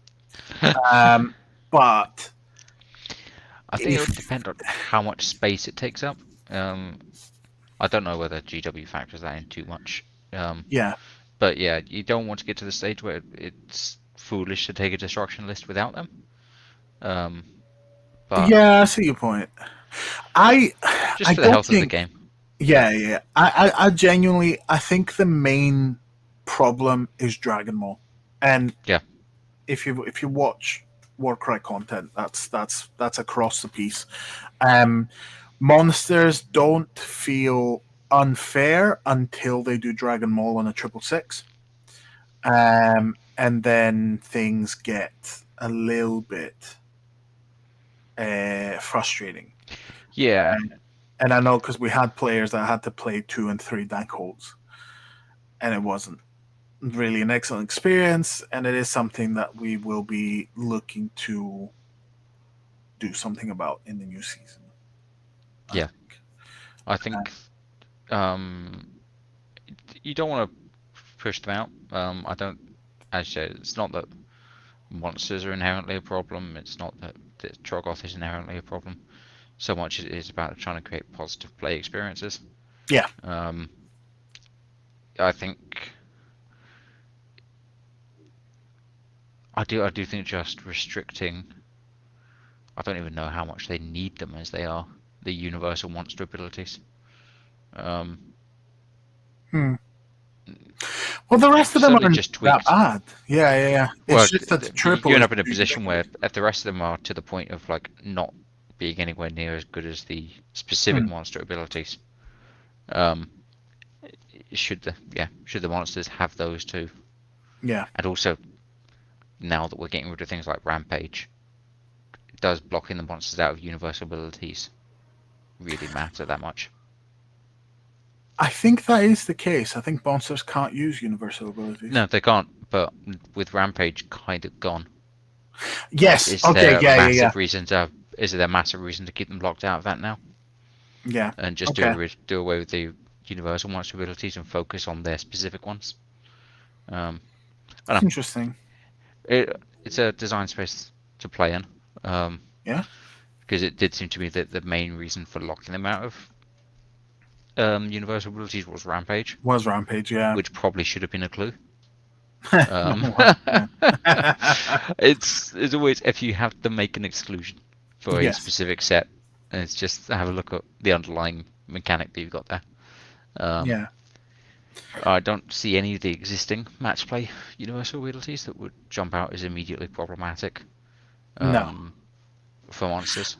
No, but I mean the problematic is what they have, but and also I love the ability that I love of them is that they're the only things that can actually change the map with their quad by removing pieces of the terrain. So I love that, and I have plans in the new season for terrain that actually has damage states. So having an excuse to actually use that would be wonderful. Yeah, I mean that fits into the whole plan that I really want to get on a board about, like laying out what each terrain feature is and clearly demarcating it.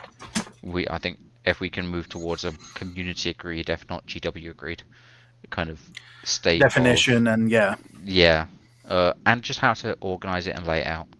I think that'll do us a lot of good.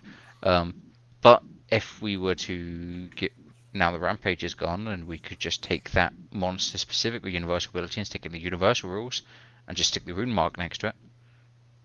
There you go. Let's just reduce the number of places people have to go. That's a good point. Yeah, that's a very good point. I would honestly like to see more rune mark linked, but not faction linked abilities in a new edition. I think putting something like a weak shield bash next to the bulwark rune mark. Oh yeah, no, 100%. Yeah, that's something I've thought about before, and it would make things a lot easier because there's a lot of overlap between a lot of abilities, like the 6-inch. It's a very interesting space and discussion for us to have, and we're not going through this. So we're gonna barrel through this and just save this for the end. But yes, so Andy's list is classic destruction shoot. Crew boys, Dankhold, a clawback for speed, and then 2 gut rippers for the beef, a stab grot, a bolt boy boss, and shank for the net. So you get +1 attack on the Dankhold to make it truly terrifying on 4 attacks. And then 4 wounds on Shank and the Stab Grot to actually push them up to being actually difficult to kill. So an excellent list, piloted excellently. And a big well done to Andy again. And on 3rd place, the excellently painted, because they were very close to winning Best Painted, Seraphon of Sam's. And we have a Croxagore with Ferocity, a Skink Priest, 4 Saurus Warriors, Autopatal, and a Saurus Sunblood. And I think the list was called I Didn't Get to Paint Crowjacks in Time, which kind of makes sense. You take a Sunblood, you add some strength, and you're some of the way there. But yeah, like Seraphon have a reputation for like not closing on wins, and I think making podium with them is excellent. And it pushes against that, I think, a little bit. Yeah. Again, I'm hoping in a post-counter world more of their minis will be viable competitively. Because I think the common wisdom has been that outside of the Crocs is it's hard to keep them on the table. Yeah. I also want to very quickly, before we go into Best Painted, first, so we had Sam's were very close, and I want to just put Ennis's Kiss Dark Oath on screen. We'd have that as a picture. Yes. We did not, because I forgot, but I cannot allow these not to be seen because it is a Deathbringer and a bunch of Marauders, the Dark Oath Will the Fiend, and the War Queen. But chat, they're all painted like the band Kiss, and I hate that the picture isn't good enough. Let me see if I can actually bring this in. Come to our Um, events and you'll get high res images. well, yeah, you'll get to see them up close. Well, that's the full resolution image. Ennis like sculpted the tongue and painted it and all, and I was just so impressed. Not to mention how beautiful, absolutely beautiful, the Deathbringer is. Oh, yeah. But again, I'm a That's your little voice. bit. Yeah, that's my guy, right? I'm here to rep Dark Oath. Let's pivot over to the World of Fiend. Yeah, Great the Will the colours. Fiend. Oh, excellent colors. Really interesting, and all of the face paint on the guys. It was really nice. Really enjoyed that. Um, however, the winner was the Troggoths, and that was incredibly well deserved. Because from a technical standpoint, the painting is incredibly crisp, incredibly clear. Um, the biles are proxies, but they're more or less the same size, so it's no problem.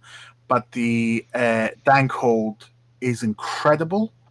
Morlog was just incredibly clean as well, and yeah, in general, I was very impressed with just the consistency of Yeah. of the painting, and I think it was very very well deserved. Best painted. The list. Oh, sorry. I was going to say, it's just back on that image. It's an incredible painting job when you're looking at the browns and beiges. Mm, Looking at the Troggoth hammer there. yeah, The yeah. head of that hammer and going, that is absolutely stunning. Mm, Even beyond because obviously your eye is drawn to the bright colours first, but he just got depth in everything. yeah. No, absolutely. Like being able to do, um, like you can see that even the rope is very well highlighted, which Yeah. is just from experience. It's not a fun thing to do. Oh, to get But yeah, hours, you must. I was incredibly impressed by the blending on the The mushrooms, mushrooms. Yeah. and like That this blew one so even many people away. has, yeah, even this has like a tiny little frog on it. It's excellent. If you're on a phone or not able to see what we're talking about, all of these are on all of these pictures are on WorldCry.UK/event galleries, um, or something similar. It's on WorldCry.UK. We have galleries and we have the links to the Google Photos folders that give you the full resolution images as well. And we do this for all of our warbands, for all of our tournaments, um, which is why we are able to show you Wales list as well, which is another Molog and I don't know if gaggle of gits is the right word, but I like the alliteration. Yeah. Kind of a uh, pandemonium. yeah, but I love the Loon Boss, and it's always nice to see any of the um, Gobapalooza because Yeah. they're excellent models. Um, but yeah, really, really, really nice. Um, the list, a Bongrot Bounder for something fast and smashy, Sneaky Snuffler, two Sneaky Snufflers, Prognonetter for a semi-reliable net, Snark Sour Tongue, a Loon Boss, Boggle and Mollog for the heft. It was a pretty good list. It did quite well as well. Um, you were also there. Did you have any comments on the tournament? Um, it seems so long ago now. I know, Um, right? um, I think it was a fun experiment on the mission pack Hmm, to make it so smashy. I don't know that we'll redo those. probably I think, not, yeah. Um, unless it's even more like, unless it's like a narrative part or like yeah, even more I think a honed in. corn narrative, a corn Yes. focused narrative would be dope for that sort of list. Hmm. I think with such a decent quality match play pack coming out of GW, we're probably going to lean a lot more on those missions The anyway expertise. for Yeah, yeah, yeah. their expertise and also the sense of standardization. I think. Well, yeah. Say Um, the expertise. I guess.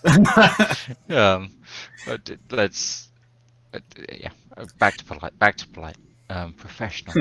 Um, yeah, no, I think, but just having everyone running from the same script for these kind of Yeah. marquee national events. So your UK Games match play, your UKTC events, probably going to draw mostly on GW missions. Mhm. Which, to be fair, we did. It was one of our missions was up front on the list, but Yeah. um, I think we probably, outside of a very clearly signposted narrative, won't go that killy again. But Yeah. it Yeah. it did lead to, you could tell from just people turning up and putting um, pieces on the board. Like Itan's list was a bit of uh, Outlier. an outlier, I think, Yeah. just in terms of just the aesthetics. We had plenty of trolls and um, just it was very much an elite heavy Yeah. space. Yeah. Yeah. Um, Yeah. and that was I think just off the back of the counter change. So it was. um, Yeah. um, I agree with you, and it is something that for the new year, um, I think that splitting the, because we have a lot of players who are very competitively match play minded, right? And I always am happy to say, um, and happy to be in a community where this is true, that match play events are not a beginner. hostile. It's beginner hostile. Yes, that's perfect word. Um, they are beginner friendly in terms of the people, but you probably would not like. Well, I was gonna say you're probably not gonna make podium, but Sam did. Yeah, yeah. Um, Even though it was You like a heavy kill list, sorry, heavy kill skew. Like you can, if you really practice, you can do well. Um, But if you are just kind of joining a tournament, you're gonna be somewhere in the middle of the pack, I think. Yeah, Um, it's not a one box friendly environment. no, yeah, yeah, yeah. Is No, kind of agreed. where we're at. Um, So I think that next year, us being slightly more cognizant of that, and for the events that we're able to, because it makes no difference to us if we have 1 day events or 2 day events, because we're bringing a bunch of terrain anyways. It's there, might as well. So I think moving on to 2 day events where 1 day is more casual and sort of out of the way for people to try it, people to bring kind of wacky lists and go through slightly more, you know, bring your out of meme the lists. out of the ordinary missions. I would say more Yes, fun and interesting. the Um, swingier stuff. yeah. The stupid victory points counts I've been seeing on Bloodshrine Blossom. Uh, That's very true. which I know That's have split opinions I amongst know. some. I we're gonna do a very small parenthesis there because I am one of these people that hit like 24, 25 points just for the for chat. That Bloodshine Blossom is a mission where you get points for kills on quarters, but the quarters have their own blood die. So every time there's a kill on a quarter, the blood die goes up by one.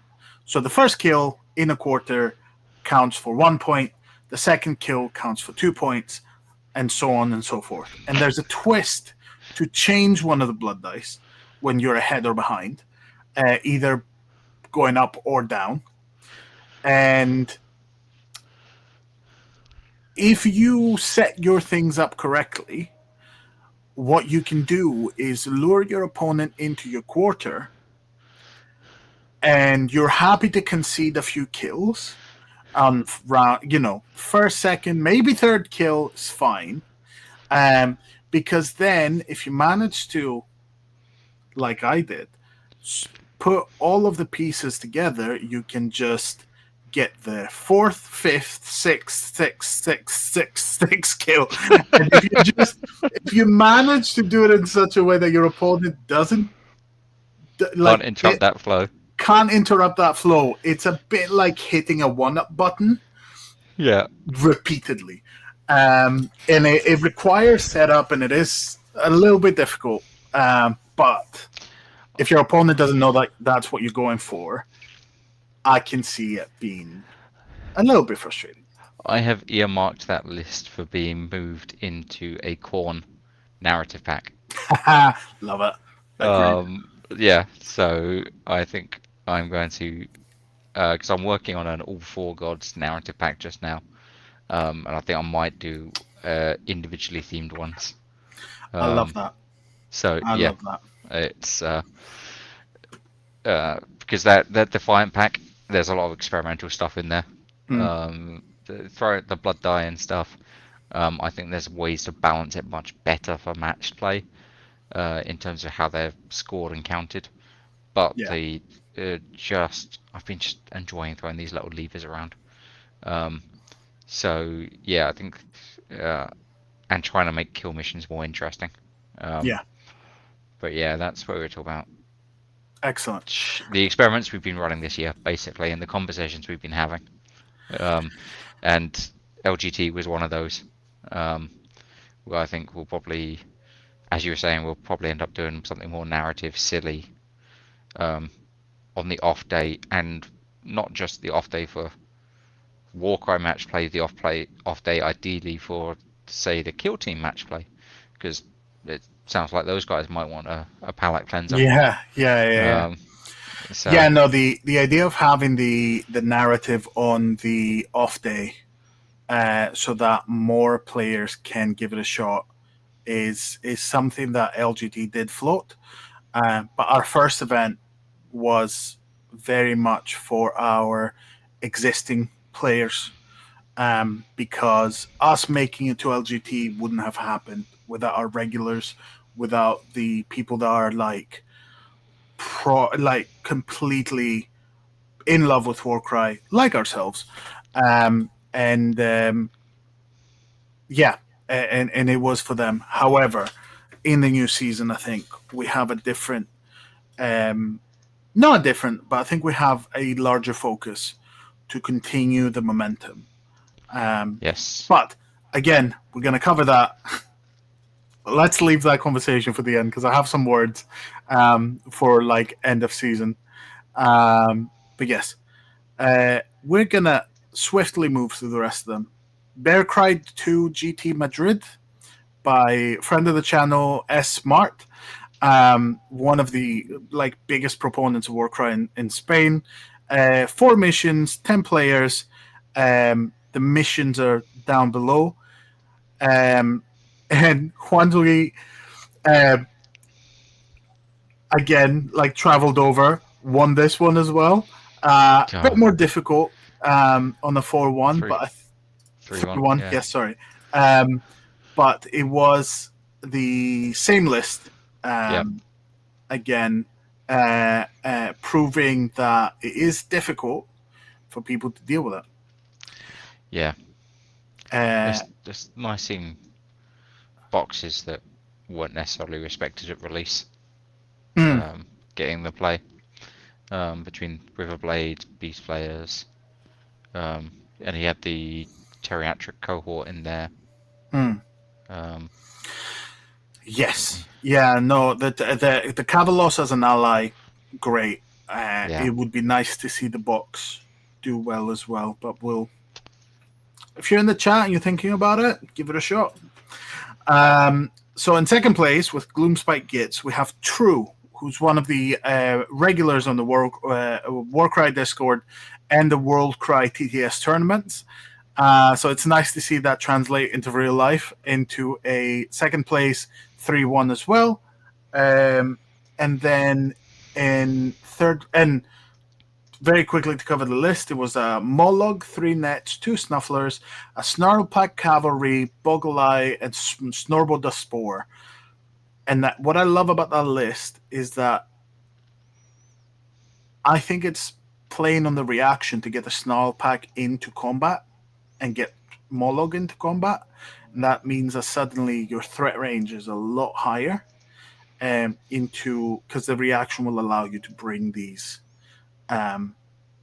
big hefty things in terms of Mollog, but the Snarlpack Cavalry actually hits pretty hard, and has a much higher move, so it can jump in from afar, and suddenly all of these little Snufflers and Nets are just little beacons, like almost like mines, where if your opponent steps on them, suddenly something's going to come barreling down if it's close enough. So yeah, no, excellent list building.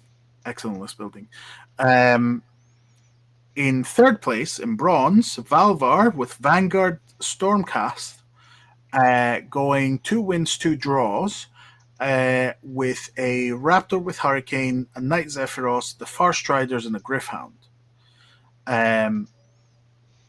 I was really impressed by that because that's a neat little list. It's a neat little list. It's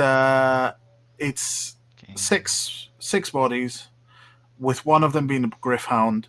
You need the Raptor to be taking things out. You need the Knight Zephyros to be taking things out, and you need careful play to make sure that happens. So, no losses is very impressive. I was going to say, yeah. Just having a quick nosy at the missions to see.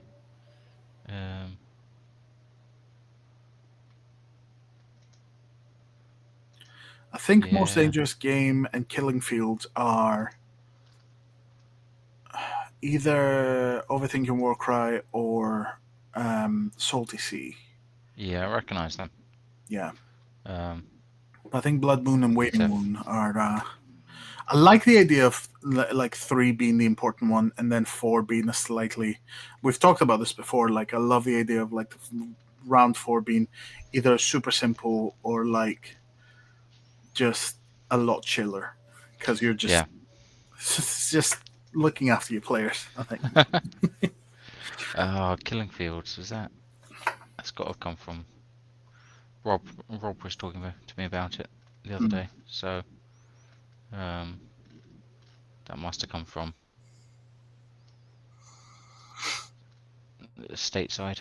But yeah. Excellent. So,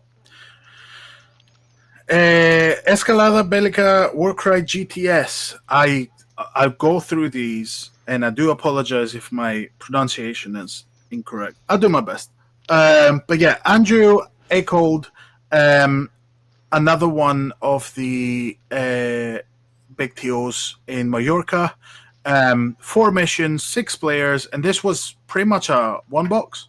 Yep. And a lot of the missions were from the pack before the Ferocious Narwood, which is one of the packs that isn't played that much. But I've used missions from it, and I think it's pretty good. But we had 4 rounds, but the 4th round isn't actually recorded. But we have Malloy with Flameseekers going 3-0, maybe 4-0. Then we had Roberto Fortrea with Untamed Beasts. And then we had Pedro with Chaos Legionnaires. And all of these were one boxes. Not surprised to see Flameseekers do so well, because Flameseekers, one box, do well in tournaments. Yep. Anyways, even if they're not one box. But Untamed Beasts are excellent. And it I've was been yeah. yeah, I've been thinking about picking up an untamed beast for a bit of pet violence. Yeah. Um, but, after Toast's kind of road to gold with them, I think they got on a lot of people's radar. Um, for me, it was a spear guy having a pull because as I said earlier, I love pulls. But bonus attack, pull, and extra damage is pretty excellent. That's a great reason to pick them. I was just looking through for how do I make a Wildercore Hunter's equivalent in each of the alliances of guys Ah, with. okay, yeah, yeah. That old chestnut, yes. My Um, really dumb narrative plan of here's several different lists that are all the same thing but from each alliance. here's Wildercore hunters if they died and didn't realize. Yeah, Um, yeah, that one I've managed to put together. The Chaos one I'm still working on. I don't fucking know what I'm doing with Destruction yet, but yeah, I think that one's gonna be the most fun to put together. it's still the. Oh, now I'm gonna dive into it. What have we got? Well, I was gonna say Pedro with Chaos Legionnaires. That's a Yep. flex because, like, oh my god, they're not bad, but they're not easy to play. So the fact that Pedro managed to get third place is excellent. Um, so yeah, well done to all, and we're just gonna move on straight on to the Japan Open, the first Japan Open, run by Masanto in Sicily, Italy. 4 missions, 10 players, and this had Getting a lot of people an into interesting. Australian representation. Oh god, yeah. Everywhere along that line, except for Greece, which I'll need to have words. We stole the. We've stolen But yeah, the well, I don't. representation. Yeah, if I don't think I would have been doing tournaments if I was in Greece. But No, it would be uh, a different drug. yeah, would be. I've gone native here, and that part of that is playing war games. So, uh, but yeah, first place, taking the gold. We had Nico with Skaven going 3-1. The list was a really interesting one because it's got a Spheranx and a Rat Ogre as the big pieces. Then you have Scritch with the Lurking and the Hunger in Skaven. Given that the limit is 75 points, you can't res anyone in this list. So having Scritch to be able to use the triple to res the Lurking or the Hungering gives you a little bit of recursion. Then 2 Storm Vermin that are there to protect your big pieces as well. Low. Lower amount of bodies for a Skaven list, but still Yeah. not bad at all. It's just the depth that Skaven have, isn't it? It's Yes. you can build so many lists out of Skaven and Yeah. never even have to think about allies if you don't want to. Yeah, but seeing the Spheranx actually get some play is always excellent because the Spheranx has so much utility. Yeah. So it's nice, and I really hope that it was some sort of kit bash because that would have been even more excellent. Yeah, no, it's a great model itself, but yeah, a rat Spheranx would be nice. And then in second place, it's Castellites, and I got really excited because Fato Funesto went 3-1 with them, and I was really looking forward to a good Castellites list. And the funny thing is, there's a Battle Priest. That's it.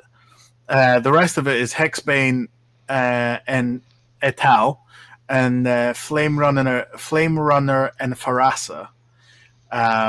So lots of shooting, lots of cool abilities, quiet pockets there to like shred through chaff, but I did feel cheated.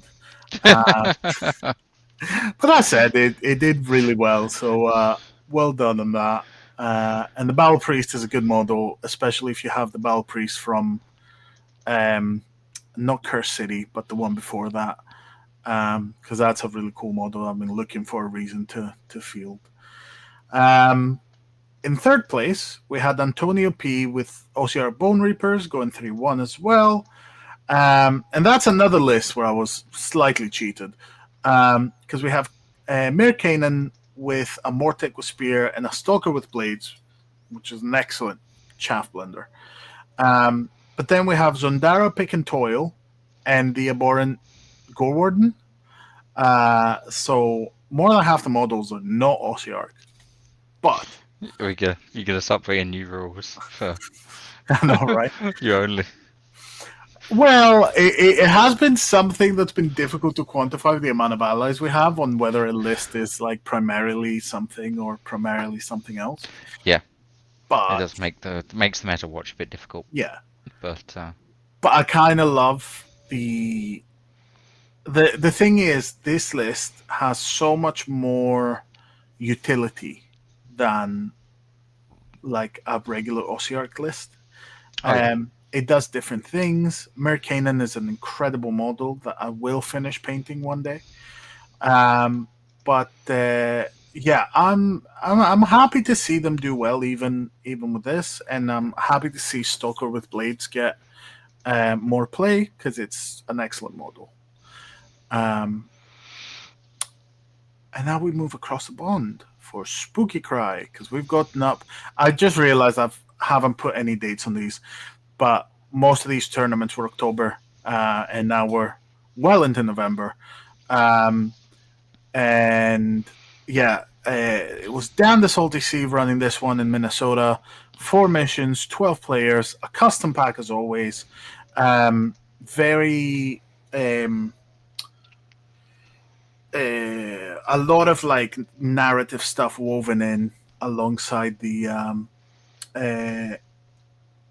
alongside a very match play heavy core.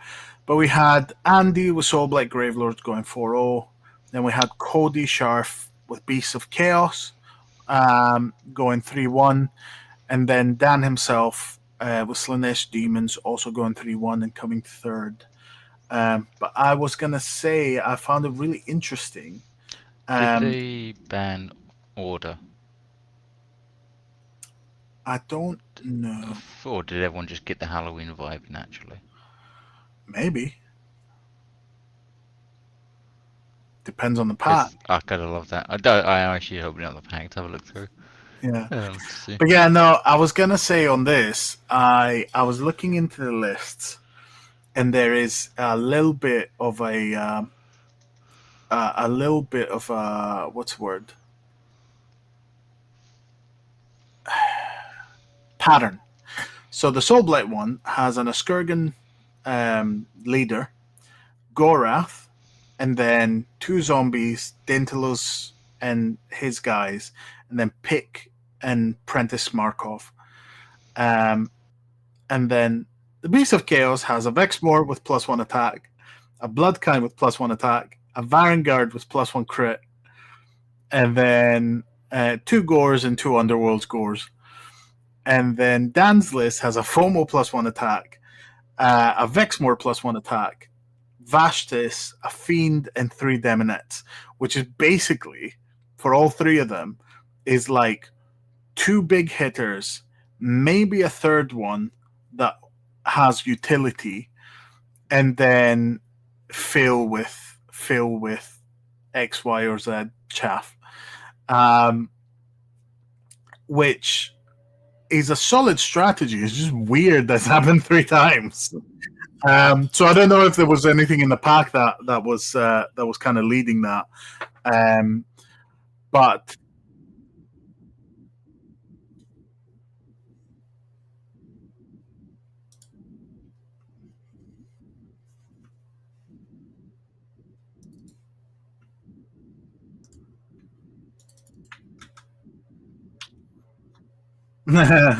yes. So the spooky thing was the side quest. So for some reason your video has stopped working, but I have no reason why. Oh.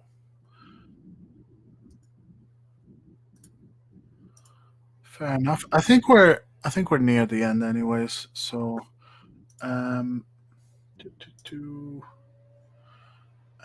let me try it once more.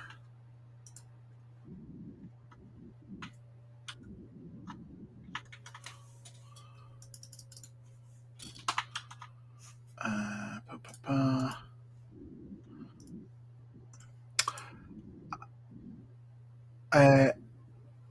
Oh, that's a low quality preview. Hmm. Fair. Um,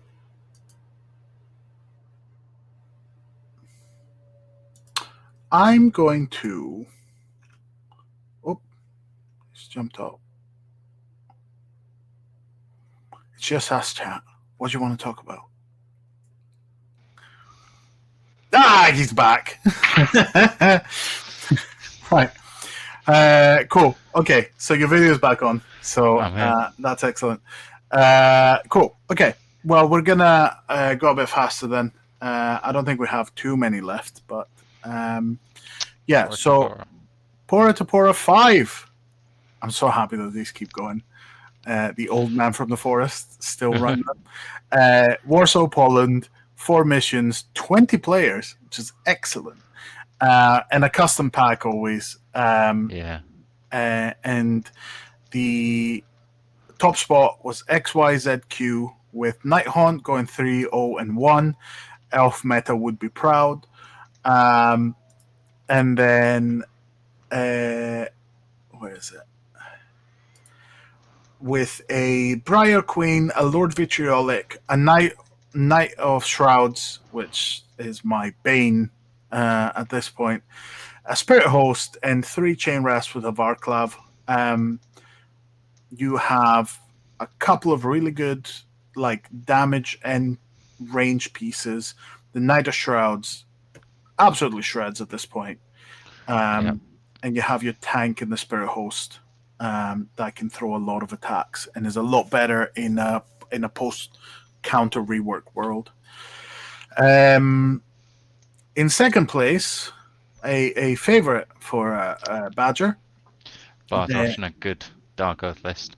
Yeah, so Bartosz from the Warcry team played Dark Oath War Queen with plus movement, 4 Marauders, a Spheranx, and a Varangard. It's a very good evolution of similar lists that Bartosz has played in other events. Going 3 wins, 1 draw. Just excellent. Just very good. Yeah. It's have a quick look through. I think it's just a testament. Dark Earth is such a solid base to pick up from. Yeah. They're one of those ones because I was playing KO casually with you the other weekend, and I was sitting there going, what do I do with these dice? What do I do with these ability dice? I'm so used to just having something to throw around.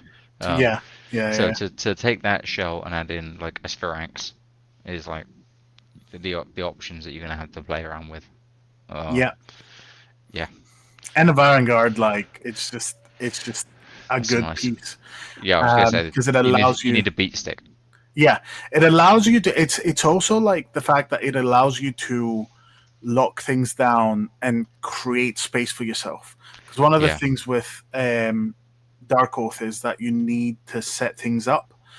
You need to get your doubles. You need to get people blessed up, or whatever the double is, and you need to get them into place with the War Queen before they die. So you being there.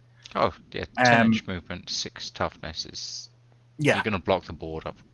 It's. Yeah.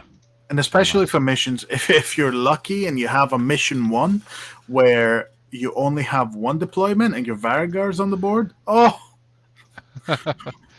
you might clear deployment round 1. I mean, probably not, but it puts you in a good place. Do the thing I love of get a big tough guy and place him on the place where they're going to deploy round two. Yeah. But That's I don't always know. excellent. I don't know what your plan was, but I'm happy to throw him away to ruin it. Well, I did do that with a Korgorath this weekend, and then 4 zombies ate him alive. So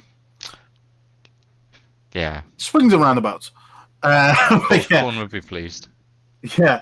And then third place is Lucas with Splintered Fang. I think it's the Warcry team, Lucas, but I might be wrong. But yes, Splintered Fang going 2 wins, 2 draws, with a True Blood, 2 Chaos Spawn, an Ogroid Myrmidon, and 3 Clear Bloods. Lot of heft, lot of control with the True Blood, and the Myrmidon is Yeah, just an excellent You piece. click Splintered Fang, I don't expect that much staying power. The Clear Bloods have shields, which is pretty decent. True.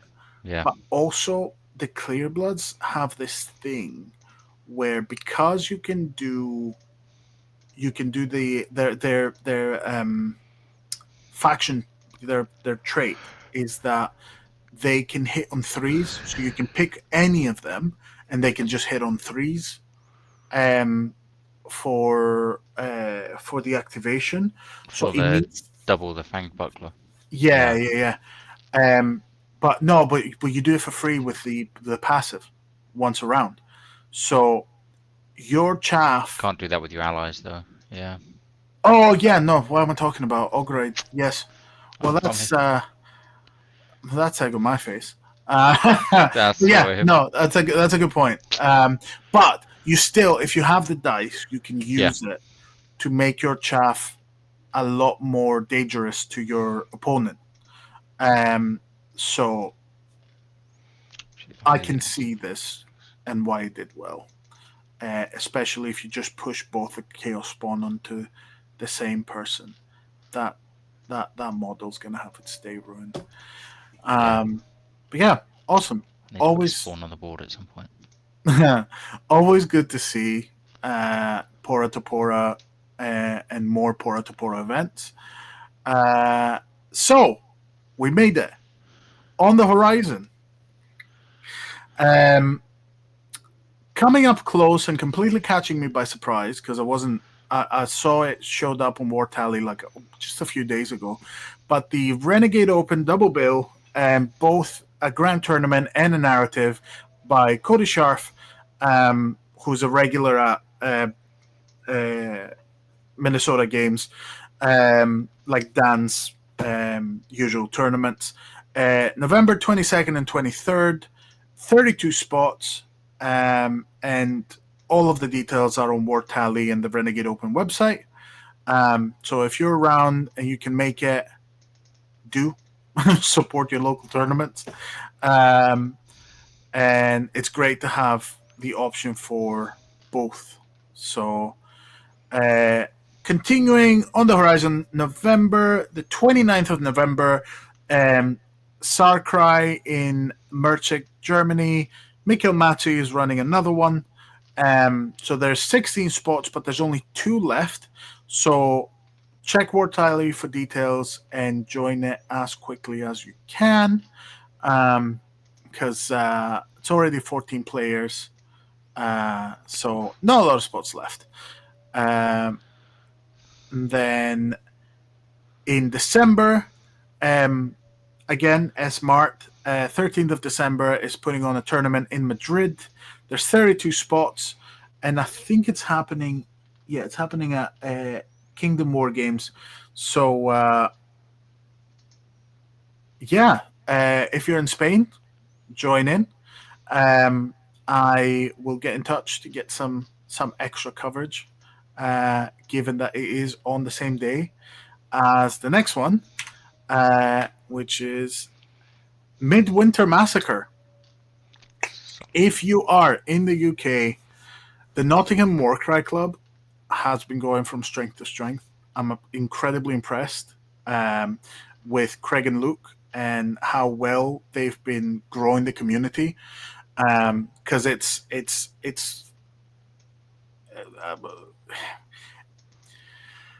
it's a sad eventuality that we haven't had a Warhammer World Tournament since April, and we've been very gracefully filling the gap, but it is unforgivable to not have a Warcry tournament in Nottingham for that long.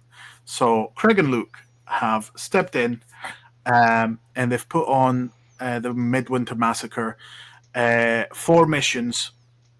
I think the tournament pack is either out or is going to be out soon. Check it out. We're working with them, and I'll be down in December with my photo booth equipment. So we're doing the WorldCryUK special of getting coverage of the event and getting pictures of the warbands and all of that. And I'm also playing, so I have little to no connection to the actual tournament running, so that we can keep it clean. But I am really excited to have another event to play in. And continuing in December, the day after, the 14th of December in Mallorca, Andrew Acold is doing another tournament, 20 spots. And if you're there, let us know how it went. Send details to us. And join it. It's a great way to spend the second weekend of December in the middle of everyone being crazy around prepping for Christmas. And then we move on to January. Don't look at the fact that it says December. I was doing these very close to the to the stream, but yes, Dan is putting another event on the 17th of January in Minnesota. 32 spots, and they're going to be playing missions from the new Match Play Battle Pack. So that's going to be really nice to see, because it's an established group of very good players. So it'll be really good to see the results and what they find the impact of the Match Play Battle Pack and the new match play abilities onto their local meta. And I think that's it. I didn't think we'd make it before midnight, but for once, we seem did. to. Managing to sneak out of here. That's excellent. But yeah, I just had some final words. So that's going to be another half an hour. No. I just wanted to say, first of all, thank you if you've stuck with us and you're watching. Say hi in the chat if you want to. But I just wanted to say we took a little bit of time. So that's why there wasn't a stream last month. But reflecting on the last year of events, we did 7 events. We had a combined attendance of about 92. We had 92 players. Obviously, there's overlap. There's a lot of repeat customers, and also hi, Wurtzbowski. But yeah, last year with Badger, when we did Tabletop Scotland, and it was a terrifying, terrifying start, right? And here we are a year later, being in some of the biggest events of the year, with so many of you joining us, having an excellent time, and kind of pushing more people around the UK to do a lot of events. And I named the Tabletop Scotland tournament Defiant because it was, for the longest of time, like, we had to be fighting the allegations of this game dying this game, being written off and all of that. So to be on the other side of it, being on the end of the year where we've had so many events and so much tournament attendance and so many new players, and having two content updates and a match play pack, I feel like we gambled, and we were very lucky to be correct. But none of this would have happened without the continued support and the continued attendance of people who just really love Warcry.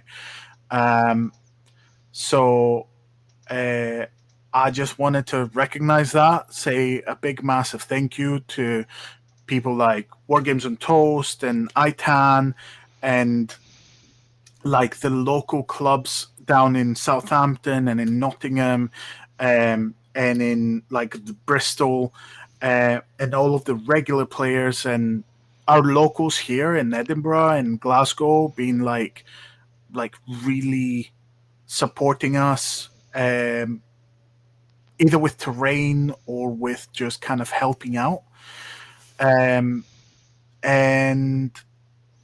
I can promise you, because I'm not dragging Badger into this, but I can promise you that we're going to work really hard next year to put on more events, to have all types of events, narrative and competitive, at as many events, bigger events as we can. So we're going to try to do UK Games Expo again.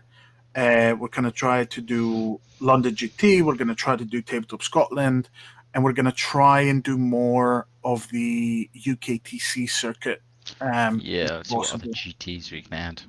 Yeah, because then it means that we can be more local to people and not only do more narrative events to bring people in. Because I know that there's a lot of regular attendance that want to bring friends, but it's difficult to bring them to the proper match play events. So it feels like a thing. Yeah, so being able to bring people in to something that's slightly more flavorful, slightly easier, a slightly like chiller experience. Even though the match play events are very chill, but something that is beginner geared rather than beginner friendly, means that we can work on getting more people playing this game, because it's bringing people to it. Like the game is excellent. It's just getting the word out and getting people to try it, because we know that they're hooked, because that's why we're all here. Also, big thanks to Zelser in the chat. Thanks for all that you guys do. Look forward to seeing another good year. And yeah, that's what we're looking forward to as well. So I'm going to stop being soppy. I don't know, Badger, if you have anything to add to that. I think for me it's the just the highlight of basically turning up at somewhere like the London GT and having GW almost surprised that we're there. Yes. And that realization of they don't know we're playing. And suddenly just feels like there's events coming left, right, and centre. Yeah. Towards the back half of the year. 100%. So yeah, more and more people running them. It's great. I will jump in to say that in classic me fashion, like I've thanked everyone, but I haven't thanked this team. So first of all, I have to say that like Badger has helped incredibly, writing missions that were GW level, I think, in my opinion, in terms of professionalism, and I would say exceeding them in terms of fun. But for Defiant, it was quite close that we had to change the tournament pack, for a variety of reasons I'm not going to get into. But I was desperate for missions, and Badger went, well, I can get you some missions. And it genuinely, I think, saved the event. From being another, ferocious Gnarlwood. Well, okay. So the Defiant pack is excellent. If you haven't tried it, please do.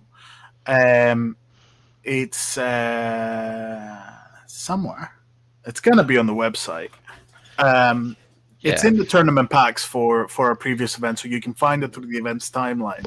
we're working on a resources page because I have been iterating on it since. Yeah, One of the things I've been doing a lot, and I've been really thankful for the community on the feedback, is improving, whether it's just the wording, the mechanics, kind of brushing up. I've got a document that is just like bullet points of here's things that you've learned from running or from talking to people, just some principles to put in place.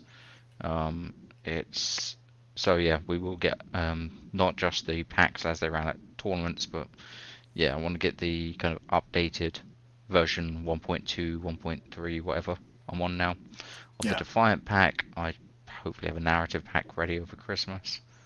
So, exciting. I've almost put the finishing touches on 2 out of the 3 missions for it. Oh, I love that. I So love that. Well, before I'm shouted at, like for good reason, the third member of the team as well, my wonderful wife Jessica, who, since we've been talking about narrative, did so much of the work on the narrative tournament, and it has turned out to be the thing that just kind of pulled her into this. Is all of the prep and all of the kind of player aids around a narrative experience. So that's another big thank you, and for keeping me right, and um, in general. Um, but yes, narrative events in the new year. I'm very excited about that. I'm very yes, excited to hear that you've got a pack. Um, it's it it has doesn't. yet it hasn't even been requested yet. I'm I just know, but the thing is, you tell me these things live because it makes for really good yeah, streaming. Um, but I'm very excited. The idea is this year we had a lot of the events were kind of either set up not in time. No, not in time. They were either set up very close to the event, so there wasn't a lot of time to kind of prepare for people to make their plans and all of that. So one of the things I'm going to be working over Christmas and hopefully by the end of January is going to be the event, like populating the event timeline and working with other tournament organizers so that we can figure out our timelines, so that we can tell people well in advance, hey, there's tournaments then. We're going to be at these events. Um, and then people can plan around all of these events, well in advance. And that will, I think, slowly move us towards something that we've been talking about, Badger, which is the separation of local events from national events. Because as it happens at the moment, everyone shows up everywhere.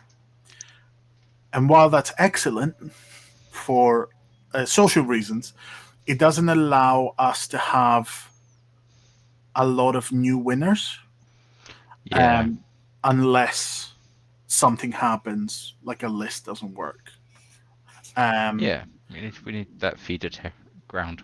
yeah, I think making sure that people get opportunities to shine, um, is important. So that's another thing that we're going to be thinking about and working with people for. But yeah, sorry, I jumped in again because I forgot that No, uh, have to to need to say that. um, acknowledge the wives. Well, and Well, thanks to my wife just for letting me go out and about whilst she's looking after kiddo. So and new kiddo. absolutely. Um, so yeah, I may not be in person at many events next year, but the packs will keep coming. Absolutely. Yeah. So, I mean, it's excellent work, and I'm really excited to see the new packs, and we'll be really excited to release them. yes. And try and make them easy for other people to just pick up and play at their locals. Yeah, So. no, 100%. And that's one of the things as well. Like, if you ever want to run an event, and you have questions, or you want to use one of the packs, or you want any advice, please get in touch with us through our various pages, and we'll be more than happy to get in touch, answer all questions. Like, we're all about growing the community and helping out across. So yeah, anytime, let us know. And GW, if you just want to let us host something in Warhammer World, we'll do it for you. You won't be surprised to hear. I have had those discussions, not with GW, but I've been gathering information on how that is, and it's just don't bump us last minute for more 40k tables. Well, that's usually what happens. So, so that's I am really hopeful with Underworld Games being right next to the station. But we'll see. We don't need Warhammer World. We'll make our own Warhammer World.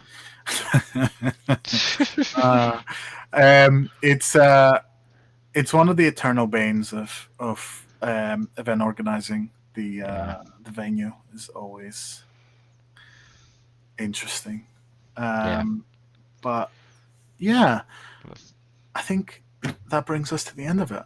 So you took us just after midnight. Just after midnight. Well, it's 15 minutes is 15 minutes is short for one of my monologues. So, and we only lost like 12 viewers. No, it's fine. I only banned one of them.